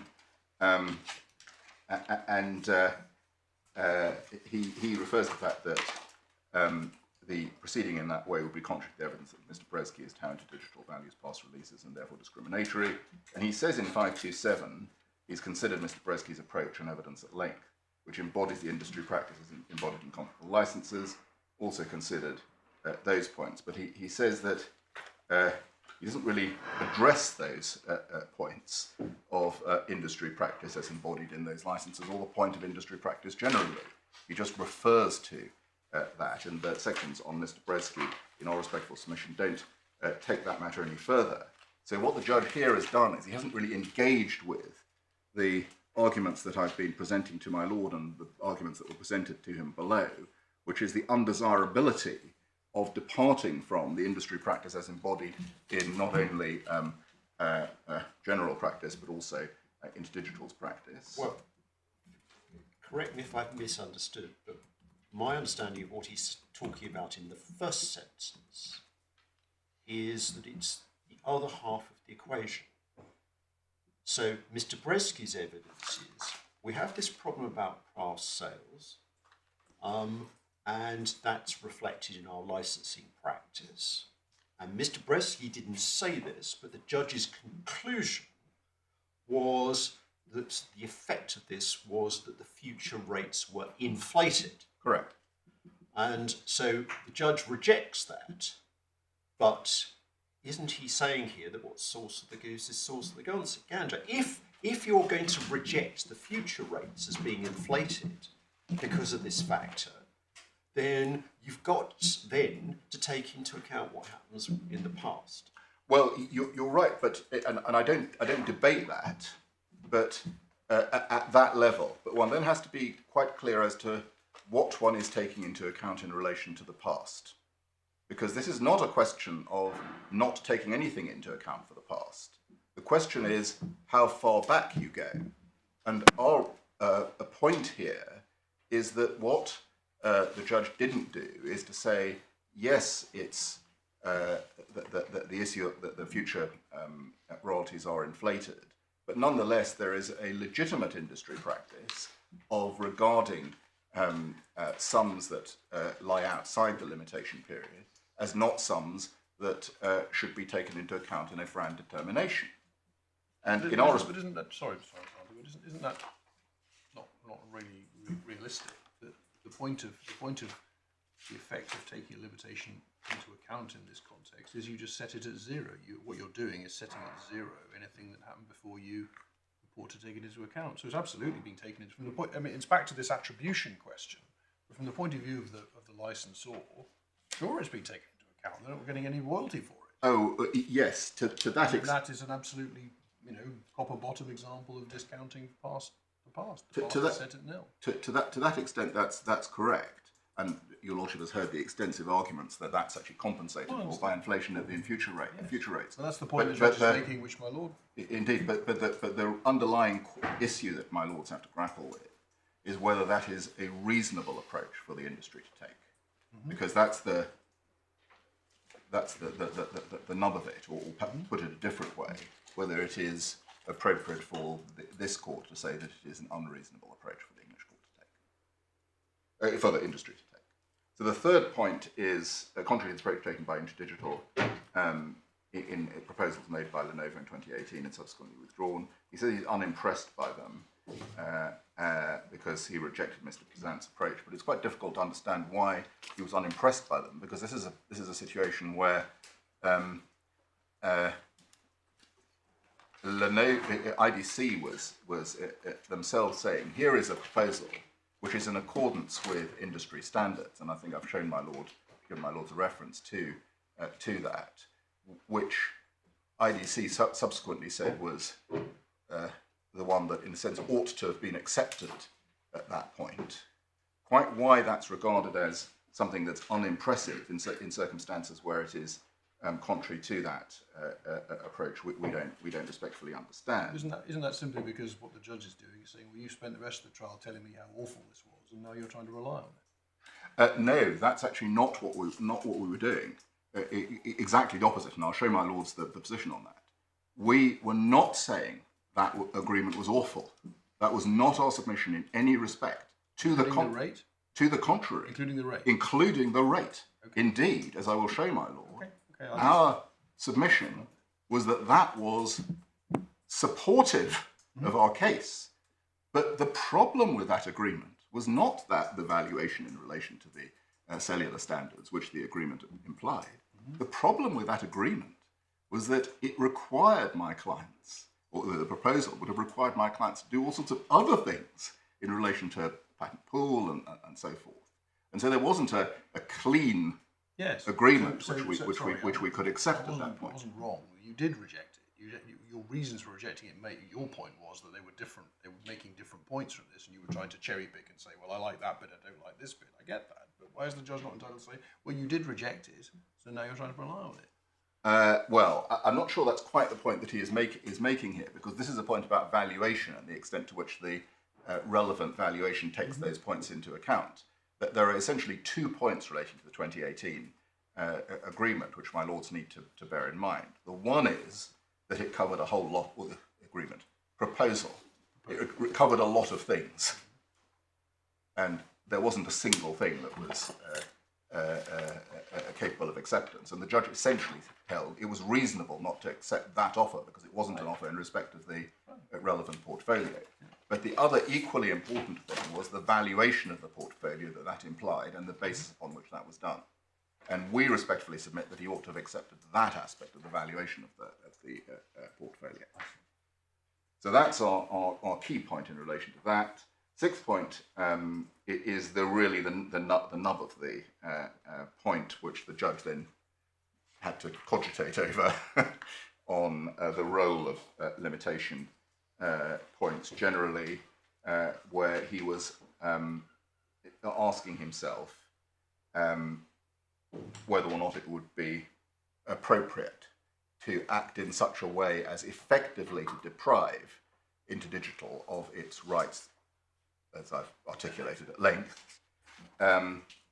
in circumstances when there was no impediment to InterDigital pursuing the remedies at an earlier stage, picking up on my Lord Justice Arnold's point. Now that is, in our respectful submission, a crunch point in this case. And in our submission, he just got that wrong. In the circumstances of the FRAND license, he ought to have said, actually, in the circumstances of this case, it would have been FRAND to give effect to the ordinary practice, to recognise that it was reasonable to reflect the underlying policy to which that gave rise, and also to reflect the fact that there was no material impediment to InterDigital pursuing legal remedies at an earlier stage. And then he says the seventh point has no application in this jurisdiction. In fact, that's not quite right itself, because the seventh point goes with the sixth point, and the point being that because the impact would be to affect other jurisdictions, there should be caution in addressing that. So he then comes on to say, having given the issue considerable thought, he reached the conclusion that limitation periods don't have a role to play, and he gives his reasons. He goes on to say that he doesn't believe that a willing licensee would refuse to pay whatever license fees were eventually determined to be applicable with respect to units produced and sold more than 6 years prior to the determination. Well, that is the contrary to industry practice point, and to say that a licensee who did that would no longer qualify as willing is more or less the same point as saying a licensee who takes a limitation, a defendant who takes a limitation point is to be regarded as unreasonable in the context of a claim for damages for infringement. And then the next point is important on the specific points on the facts of this case. A willing licensee would not seek to benefit from delay in agreeing FRAND terms or payment of FRAND royalties. Well, we agree with that up to a point, but with some qualification, and there is a conduct point that comes into play. And he says, I've concluded that a willing licensee will pay in respect of all past units, wouldn't seek to avoid making payments by taking advantage of one or more national limitation periods. But of course, the licensee is not taking advantage of national limitation periods. What it is saying is that it is FRAND to adopt industry practice in relation to those, and there is no basis on the circumstances of the case for saying that that practice should be departed from. To put it as saying taking advantage of national limitation periods suggests there's a pejorative issue. The next point, and this is this issue on incentives, which relates to some degree to the points put by my Lord Justice Birss, is that it would provide a perverse incentive to delay. But that's actually addressed in the context of limitation by the very fact that if a licensor is not under a disability to sue, they can bring that delay to an end. And my lords need to remember in this case, where the licensor was concerned with delay in entering into a license on the part of others, including, in the case of Samsung, someone who had been under license in relation to all of their past products, as my lords have seen, what did InterDigital do? They tried to have all of their products excluded from the United States on the basis that they were, they brought ITC proceedings in respect of them. So what that shows is that this issue of saying there is advantage on delay on one side is just not realistic. And it's in particular not realistic in the context of this case, where there was in fact no disability to bring proceedings, which reflects the point that my Lord Justice Mellor put to me. The next point he made was he recognised there are well-founded policy reasons which lie behind the imposition of national limitation periods. And that is, in our respectful submission, entirely correct. But what that suggests in our submission is that for a licensor and licensee to agree on the basis that those policy reasons apply is not unreasonable. There are well-founded reasons for it. How can it be said that a licensee is acting unreasonably if they act in relation to a FRAND license in accordance with well-founded policy reasons that underlie an analogous claim for damages for past infringement in national proceedings?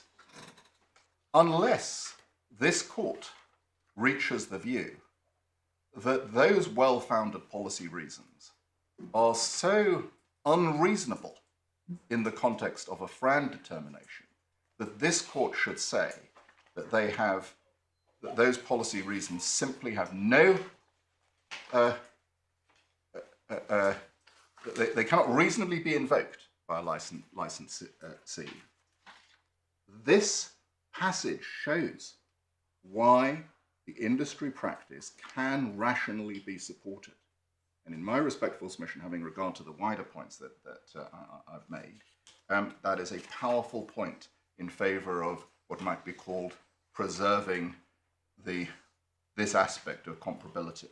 And that is reinforced by what the judge says in relation to the ETSI scheme. His attention was drawn to that. The reasons are not sufficient to override or alter the fundamental relationship of willing licensor and willing licensee established by ETSI Clause 6.1. My Lords will see hasn't engaged with these points that I've been making to my Lord and which we developed before him, which is that it would be wrong in the light of the ETSI scheme to take an approach that was different from what was ordinarily in the industry. He says, furthermore, my attention was not drawn to any decision to the effect that French law requires that account should be taken of limitation periods. Well, yes, that is right as far as it goes. But as has been said in other cases in this context, the question of reasonableness when it comes before a court which is applying the French law approach is not necessarily a question of French law as such. Because whatever tribunal has to do is So he's right, but you say it's irrelevant. It's irrelevant. It's true, but if anything, it reinforces our point, because what we say is there is no decision of the French courts which has said that it is appropriate to take account. It's not appropriate to take account of limitation in the context where the industry practice is to the contrary. He then refers to the limitation periods in the UK Limitation Act, and I think I've addressed my Lord on those sufficiently. We accept to some extent that this kind of claim can be regarded as in substance a hybrid, but that reinforces the point that insofar as it is relating to historical matters, the way in which historical matters are addressed under English law gives a positive guide to the reasonableness of those matters being addressed in a similar way. And to say, as he says in paragraph 532, that assuming that the defendant had pleaded limitation to the defence, damages will only be recoverable for infringements committed within 6 years of the claim form. Limitation is applicable in those circumstances because the defendant has turned its back on entering into the relationship of a willing licensor and willing licensee.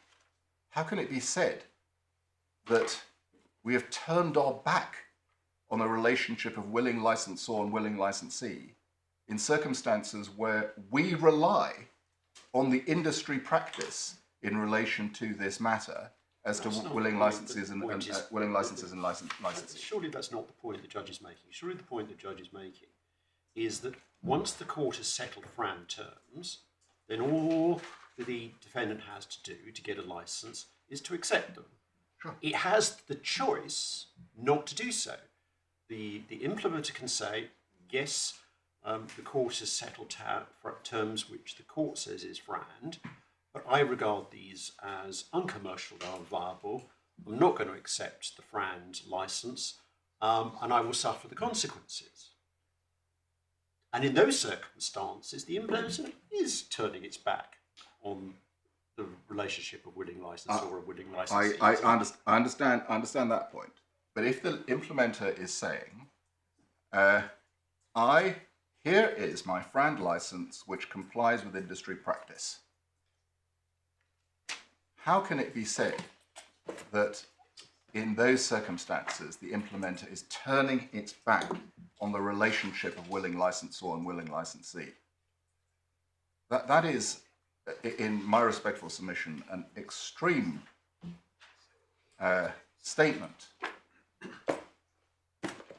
But to be said that that is what someone is doing in those circumstances. Am I turning? Let's take a patent case where, before this court, where it is said that, let's suppose it's a patent endorsed license of right, just to take that example.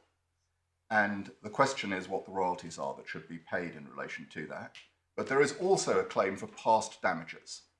And a defendant says, in relation to the claim for past damages, I'm absolutely content to pay you 6 years before the writ. But I'm not prepared to pay you more. And please, court, settle terms in relation to prospective license. And I accept that the per unit rate is whatever. And it comes back to the same point. You say that's entirely reasonable and supported by industry practice, and supported by all the policy reasons for limitation. But my point is this: no one would ever say that in such a circumstance a defendant was turning its back on the relationship between a willing licensor and willing licensee. I repeat, the first sentence of this paragraph says, if the defendant does not want to invoke the undertaking to... I understand, and my lord is perhaps right that is a... let me move on from that, because that's not a... Whereas invoking the claimant's undertaking to Etsy is addressed in 533. Indeed. So, by contrast,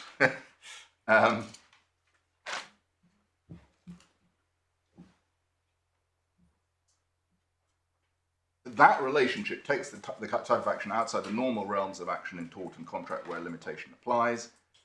It's that relationship which is inconsistent with one party in the circumstances being able to rely on limitation defences. Now, my lord may say, well, okay, that's expressed in somewhat more moderate terms than 532. But it's making the same point in relation to a circumstance, in relation to a situation where the defendant does wish to invoke the claimant's undertaking under Etsy.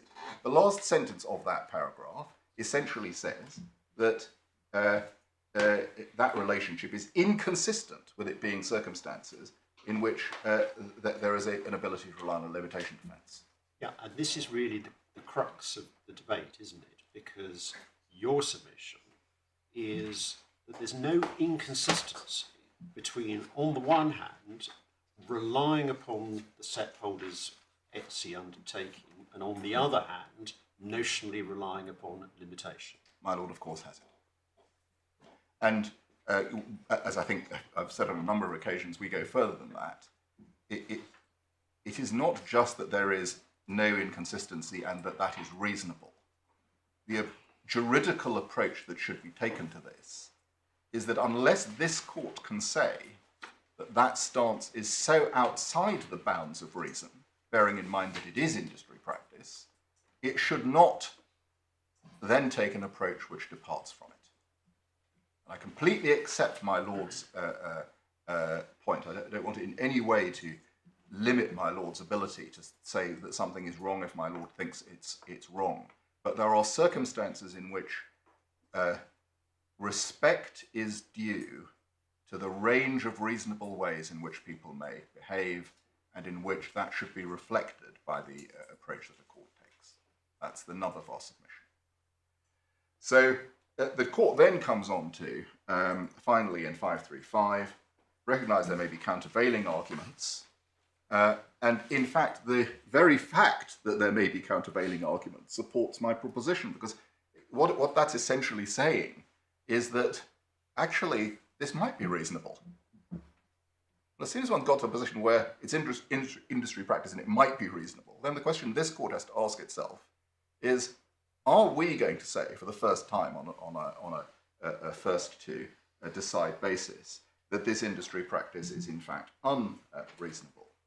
And the judge gives reasons why this might be reasonable, because it can give SEP licensors a perverse incentive to see what an implementer's actual sales have been and then license retrospectively. He says that it may not be a problem in this case, but there may be solutions. And may I just make two observations in relation to that? First of all, that is not the only perverse incentive which it gives rise to, as one can see from this case. Because if one says it's a free-for-all for the past and there is simply no constraint on recovery, there are no constraints at all on the claims that an SEP owner can make. And there are no constraints in either of two ways. First, there are no constraints on the level of royalty that can be demanded, because on this theory, it can always be fixed by the court later on. So this provides an unquestionable incentive to make unreasonable demands. Secondly, and one sees it again in this case, there is no incentive for an SEP owner to even agree to give a FRAND license, because so long as they can mount an argument against the defendant that they have been behaving in some way that disentitles them to rely on the stipulation pour autrui, as they did in this case, even if they fail on that argument and are held to be wrong in having pursued it, they say, oh, well, that's fine. We'll recover all our damages, and the costs of pursuing unreasonable arguments in this context are very small. Sorry, once you're into a damages claim, the judge says limitation does bite. Yes, but not in relation to a FRAND claim. That's exactly my point. Because your predicate is the SEP owner is refusing to give a FRAND license. Yeah, no, in which case they get no injunction. No. In which case, no question of enforcing the FRAND undertaking rises, and it's a pure damages claim. You're right. My point is the incentives that it provides to a SEP owner. It's not a situation where there is where they are refusing point blank to give an injunction. What they're doing is they're saying, you have lost your right to an injunction, and we're going to show that you were behaving unreasonably, which is what happened in this case. It provides an incentive to a defendant to run every point at the highest level on the basis that the worst that can happen is that they get fuller recovery in this court than they would be entitled to in a damages claim in a local court. Now that is a very strong incentive for misconduct, and one sees that in this case. And the judge's remedy for this is that it might be right to withhold an award of interest. Well, we say you didn't do that in circumstances where there was this kind of misconduct.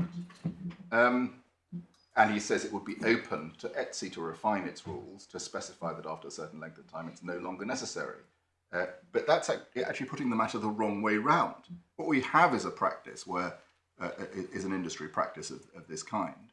What he is saying here, he's actually recognizing the force of the point that I put to my lords, which is that ultimately, if one's going to make changes to practice of this level of significance throughout the industry, it is for ETSI, it's for the industry to make these changes.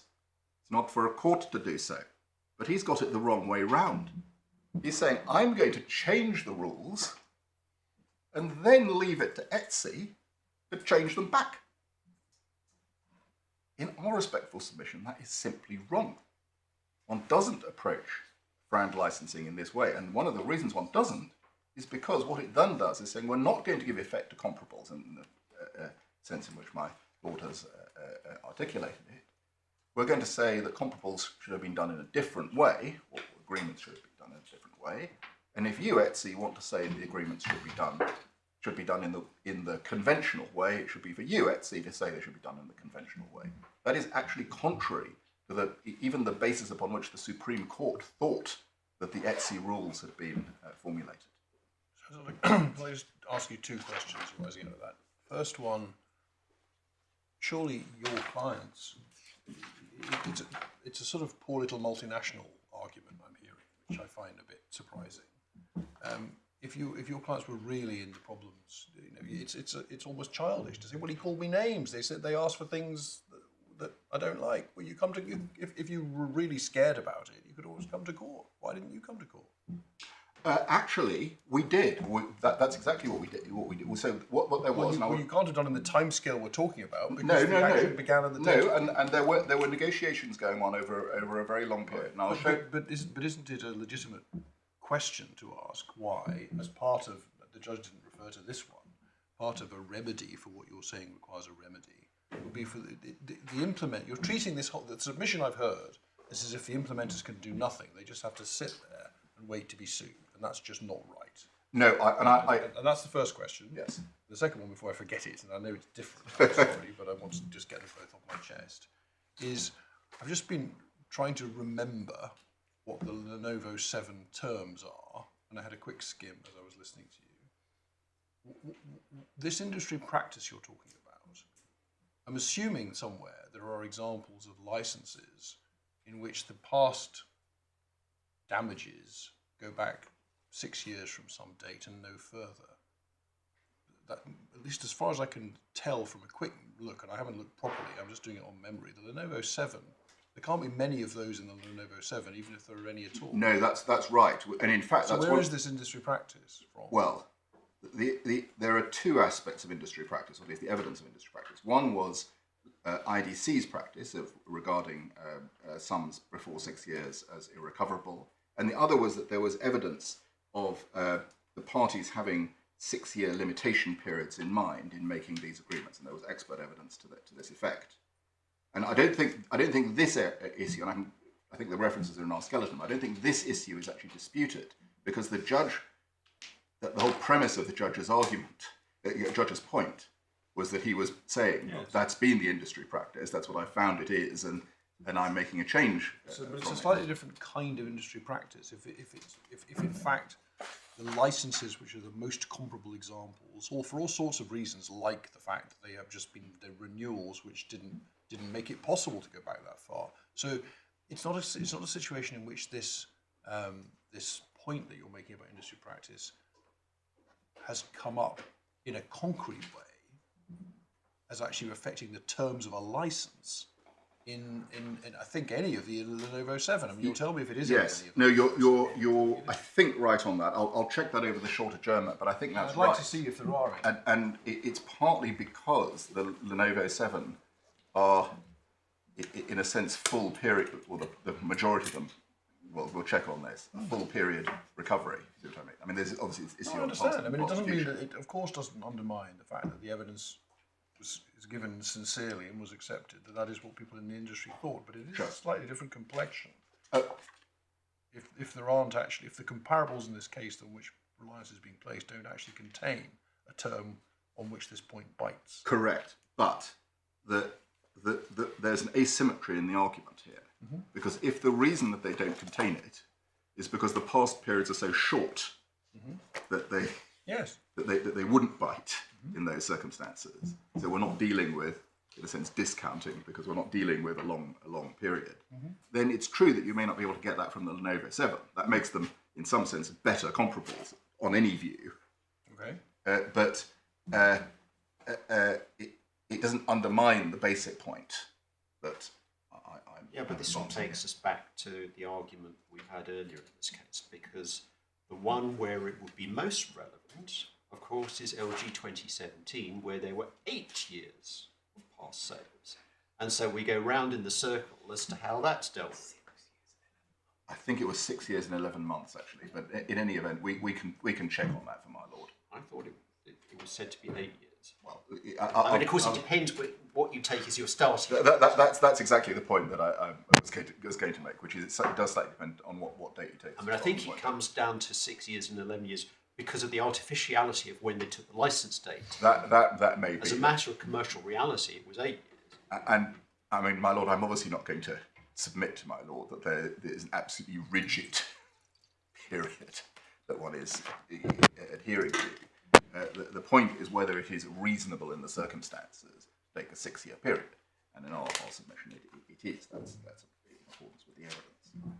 So can I then just very briefly, and I don't think I need to go to the underlying materials, particularly given the time, just reinforce the reasonableness of reliance on limitation periods. We refer in our skeleton to Board of Trade and Kaiser Irving.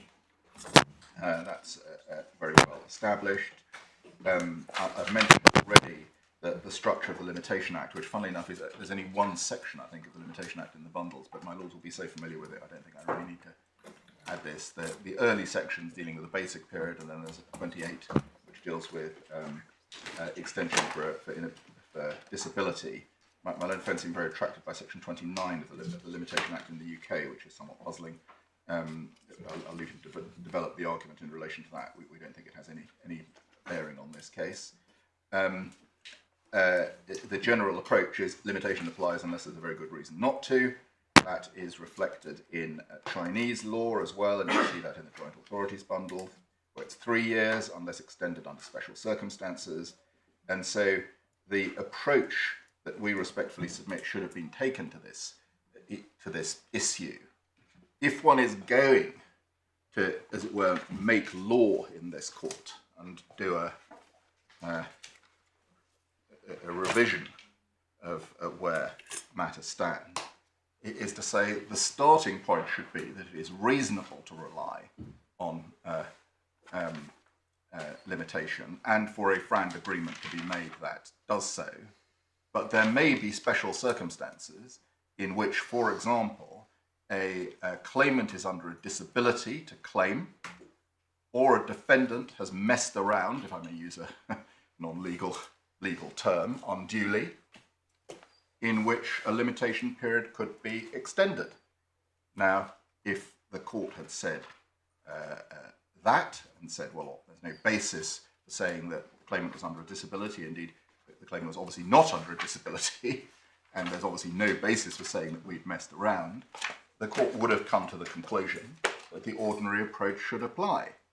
And if the judge had done that, then there would have been, in our respectful submission, respectful recognition of the existing practice, together with a recognition that there may be circumstances in which that practice should be changed.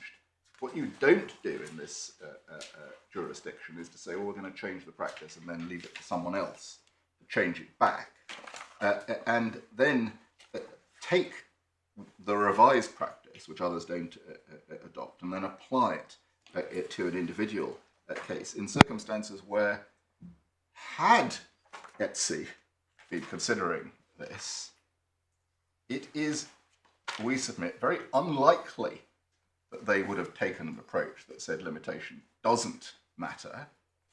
They would have taken an approach saying, which conforms with the ordinary law, saying limitation does matter, but there may be special circumstances in which it may be disapplied. So, which don't apply in this case. So, in our respectful submission, those are just not justifiable reasons for taking that approach. So, I think I've addressed the reasonableness point at sufficient length. There are references in our skeleton to the underlying evidence on which the practice is based, and I don't think I need to turn those up. Your lordships can look at them for yourselves. May I then come to a final point under this head, which is the issue of delay and the no impediment. So coming back to the Judge 525, Little Roman 6. And just develop a few points on that.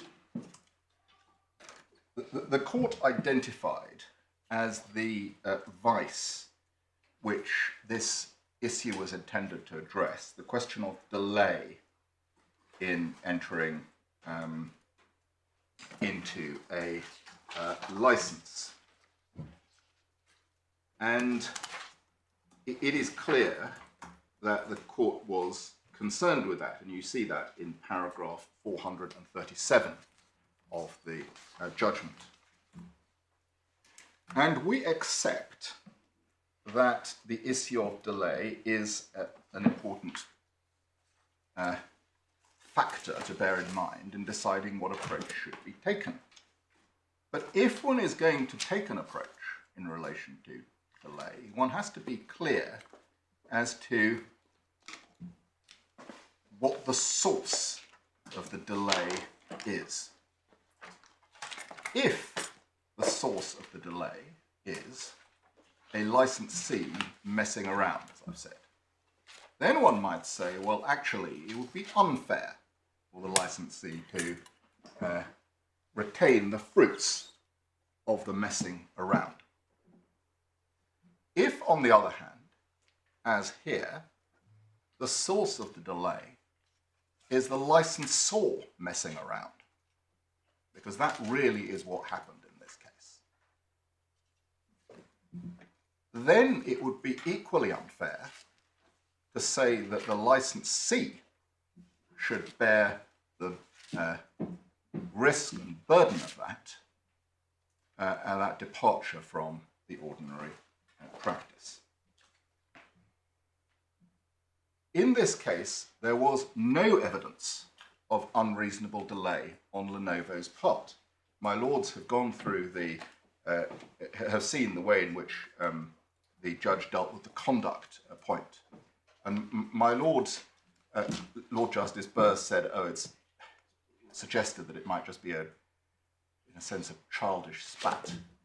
It was much more than that, if my lord looks at the underlying material. That's not the point I was making. The point I was making, since you raised it, was for you to stand and complain. I'm sorry. Something they didn't get is a childish spat. My lord, let me address that, and I realise that I haven't actually answered the first of my lord's questions in doing that. Can I just break off and come back and answer the first of my lord's questions, which is the, I think your lordship put it under the poor multinational head.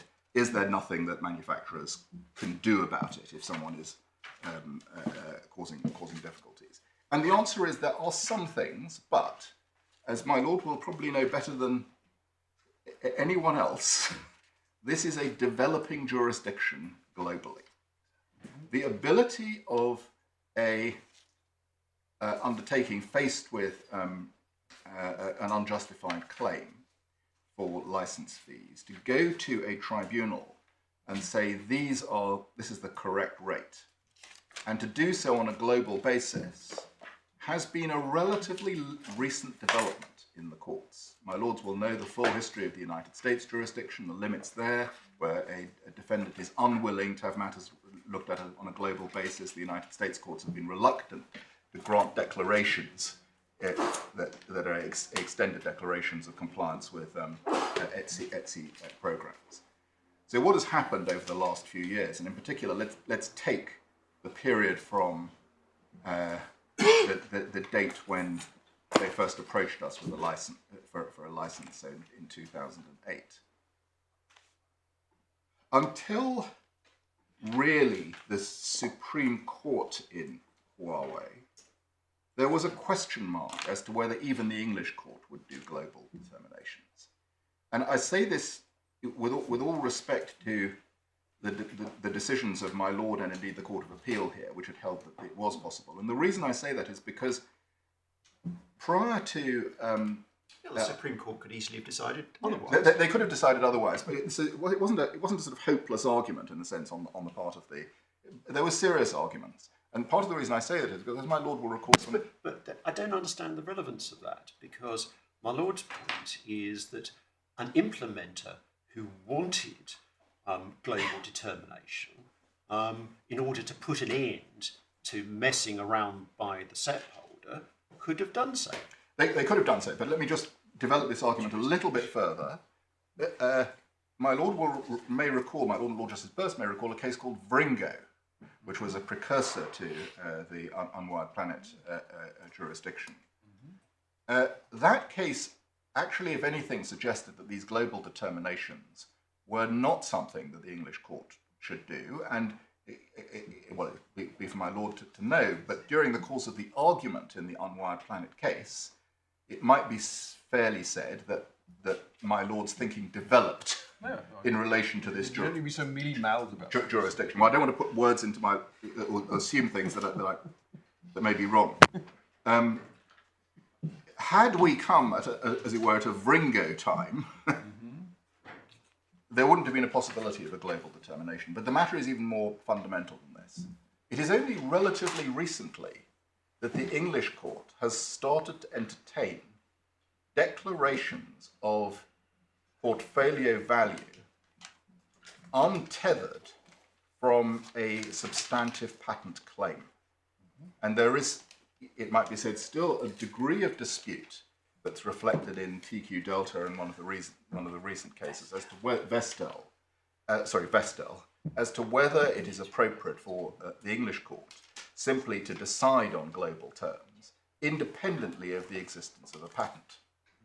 Now, one thing we also know for sure is that the English court is absolutely ahead of the game in this field, in that it is prepared to do things that actually no other courts have been prepared to do. So if even as we stand here today, there is an uncertainty as to whether a manufacturer can go and, as it were, invoke a notional copyright tribunal against a claim that is unfairly advanced, it is very difficult to say that no matter how large we are, we could have done that in 2014.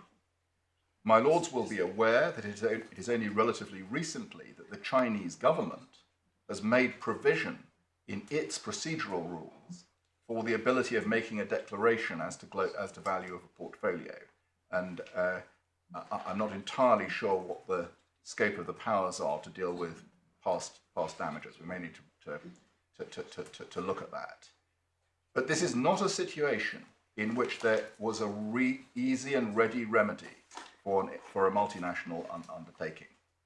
And so for the court to say, oh, well, you could easily go and find a determination is not a remedy. The third remedy that is suggested is we could have suggested arbitration. And I think that's put in the context of the interest point. But suggesting arbitration and agreeing arbitration are two very different things, and one sees that in the context of this case. We suggested a dispute resolution procedure for this case, which involved primary determination by the United States Court of the terms of the global license. So that's not arbitration. No. I'm just bear with me for a moment, my lord. But may I respectfully say so. But folding in a decision of the Chinese court, so essentially doing what Mr. Justice Henry Carr suggested might be done in these kinds of cases, where you have a primary forum to determine matters, and then a secondary forum where the results of that determination could be taken account of. Even that determination was rejected, or the approach to determination was rejected by InterDigital. So where one has a prima facie reasonable approach, which we maintain as reasonable, we have no choice, or a manufacturer has no choice of being able to hold an SEP owner to any given jurisdiction. Or if we say, well, actually, we would like to have a multinational composition of arbitrators, and we'd like it in Zurich, and they say, no, we don't want that. We want a judge from wherever it is, California, and we want it in wherever, New York. These are not matters that are forced. And what I think my lords may think because we are so far advanced in this jurisdiction, is that essentially because my lords now exist as a kind of copyright tribunal-like jurisdiction for these global disputes, that was available at an earlier time, that it would be easily invocable, and so on. This is not a situation where those protections were invocable. In contrast, an SEP owner can always sue for patent infringement. And they could have sued. They could have sued in the United States, they could have sued in the ITC, they could have sued in the United Kingdom. They can always bring matters to a head if they wish to. And, although they probably would have needed to engage the services of Mr. Speck in order to develop this global jurisdiction, they could have potentially developed Unwired Planet at an earlier stage.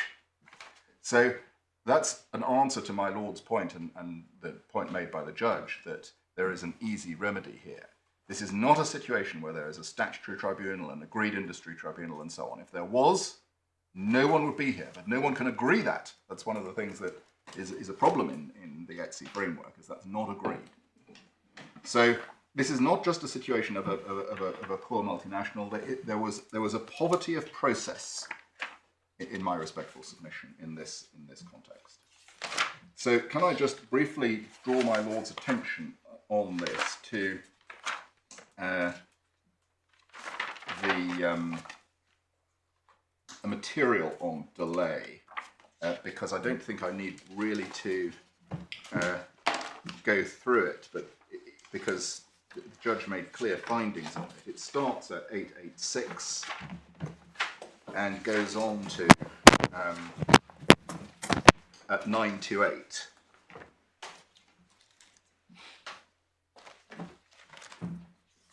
And we commend that to you.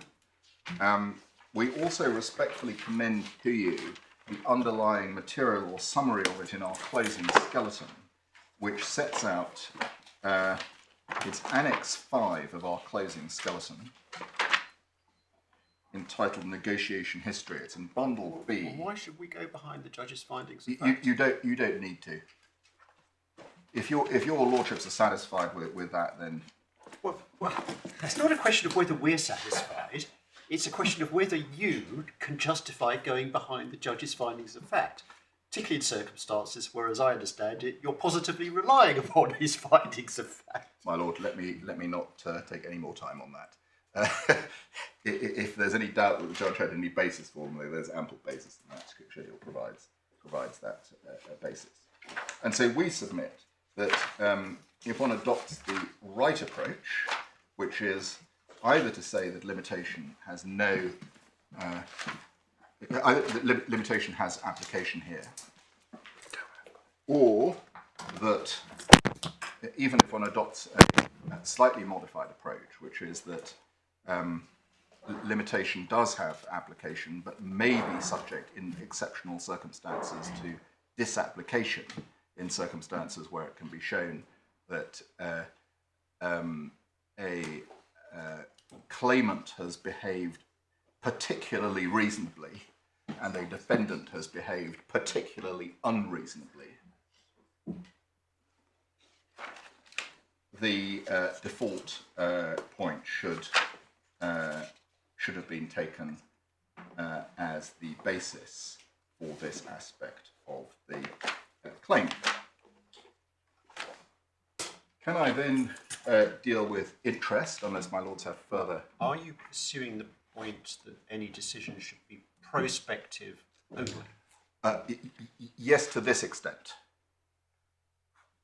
Our submission is that this court should not be changing the rules and should not be applying it to us alone. And there is a discrimination aspect, and it's a discrimination aspect of the kind that we make in relation to the comparable licenses point, which is to say, if the court is taking an approach that is fundamentally different to that that would ordinarily apply in the industry and applying it to us and us alone, that would discriminate against the practice that applies more generally.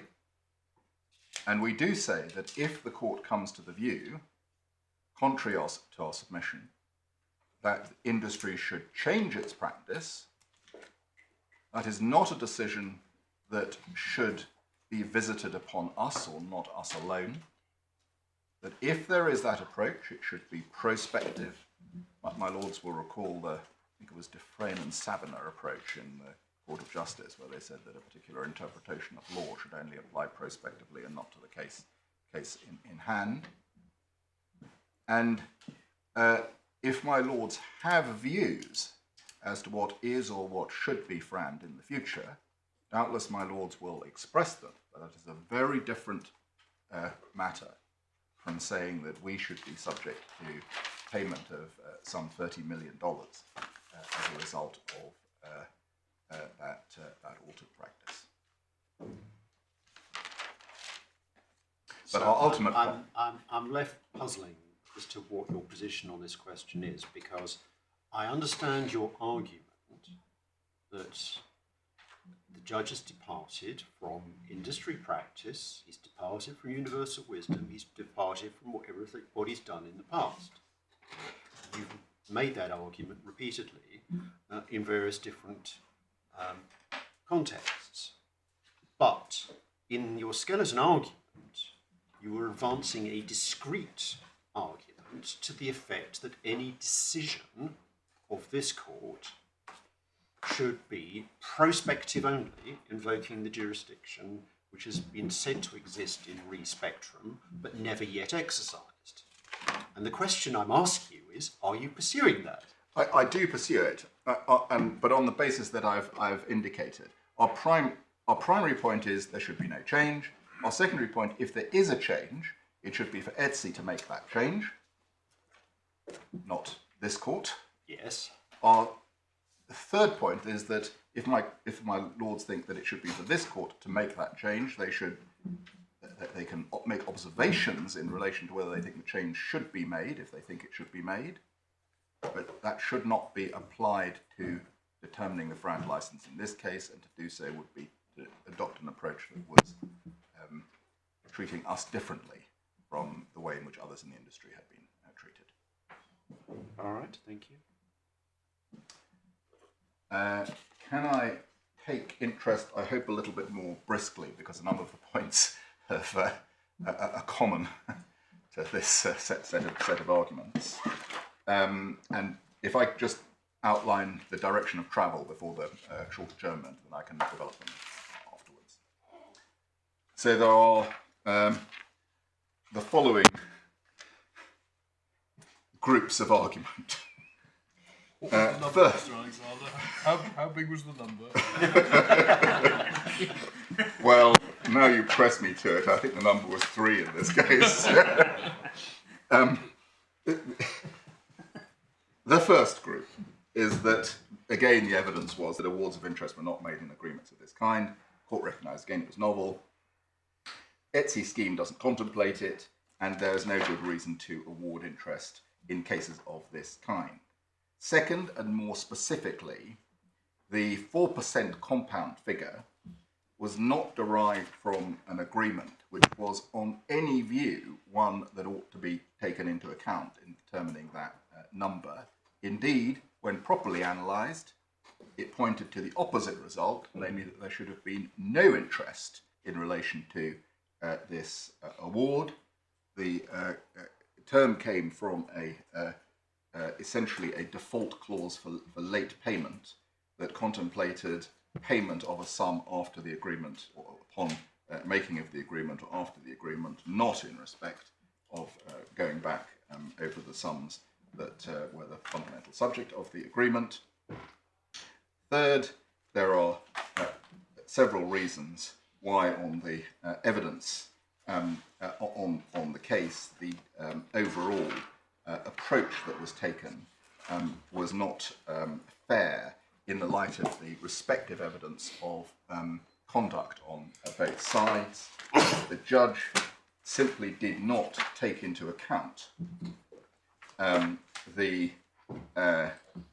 issues that are ordinarily taken into account when considering interest, including level of interest, namely the respective conduct of the parties, and in particular the claimant, in cases of this kind, and he should have done and that should have resulted in the judge either awarding no interest in any event, or in any case reducing an award from an award which he otherwise would have thought appropriate.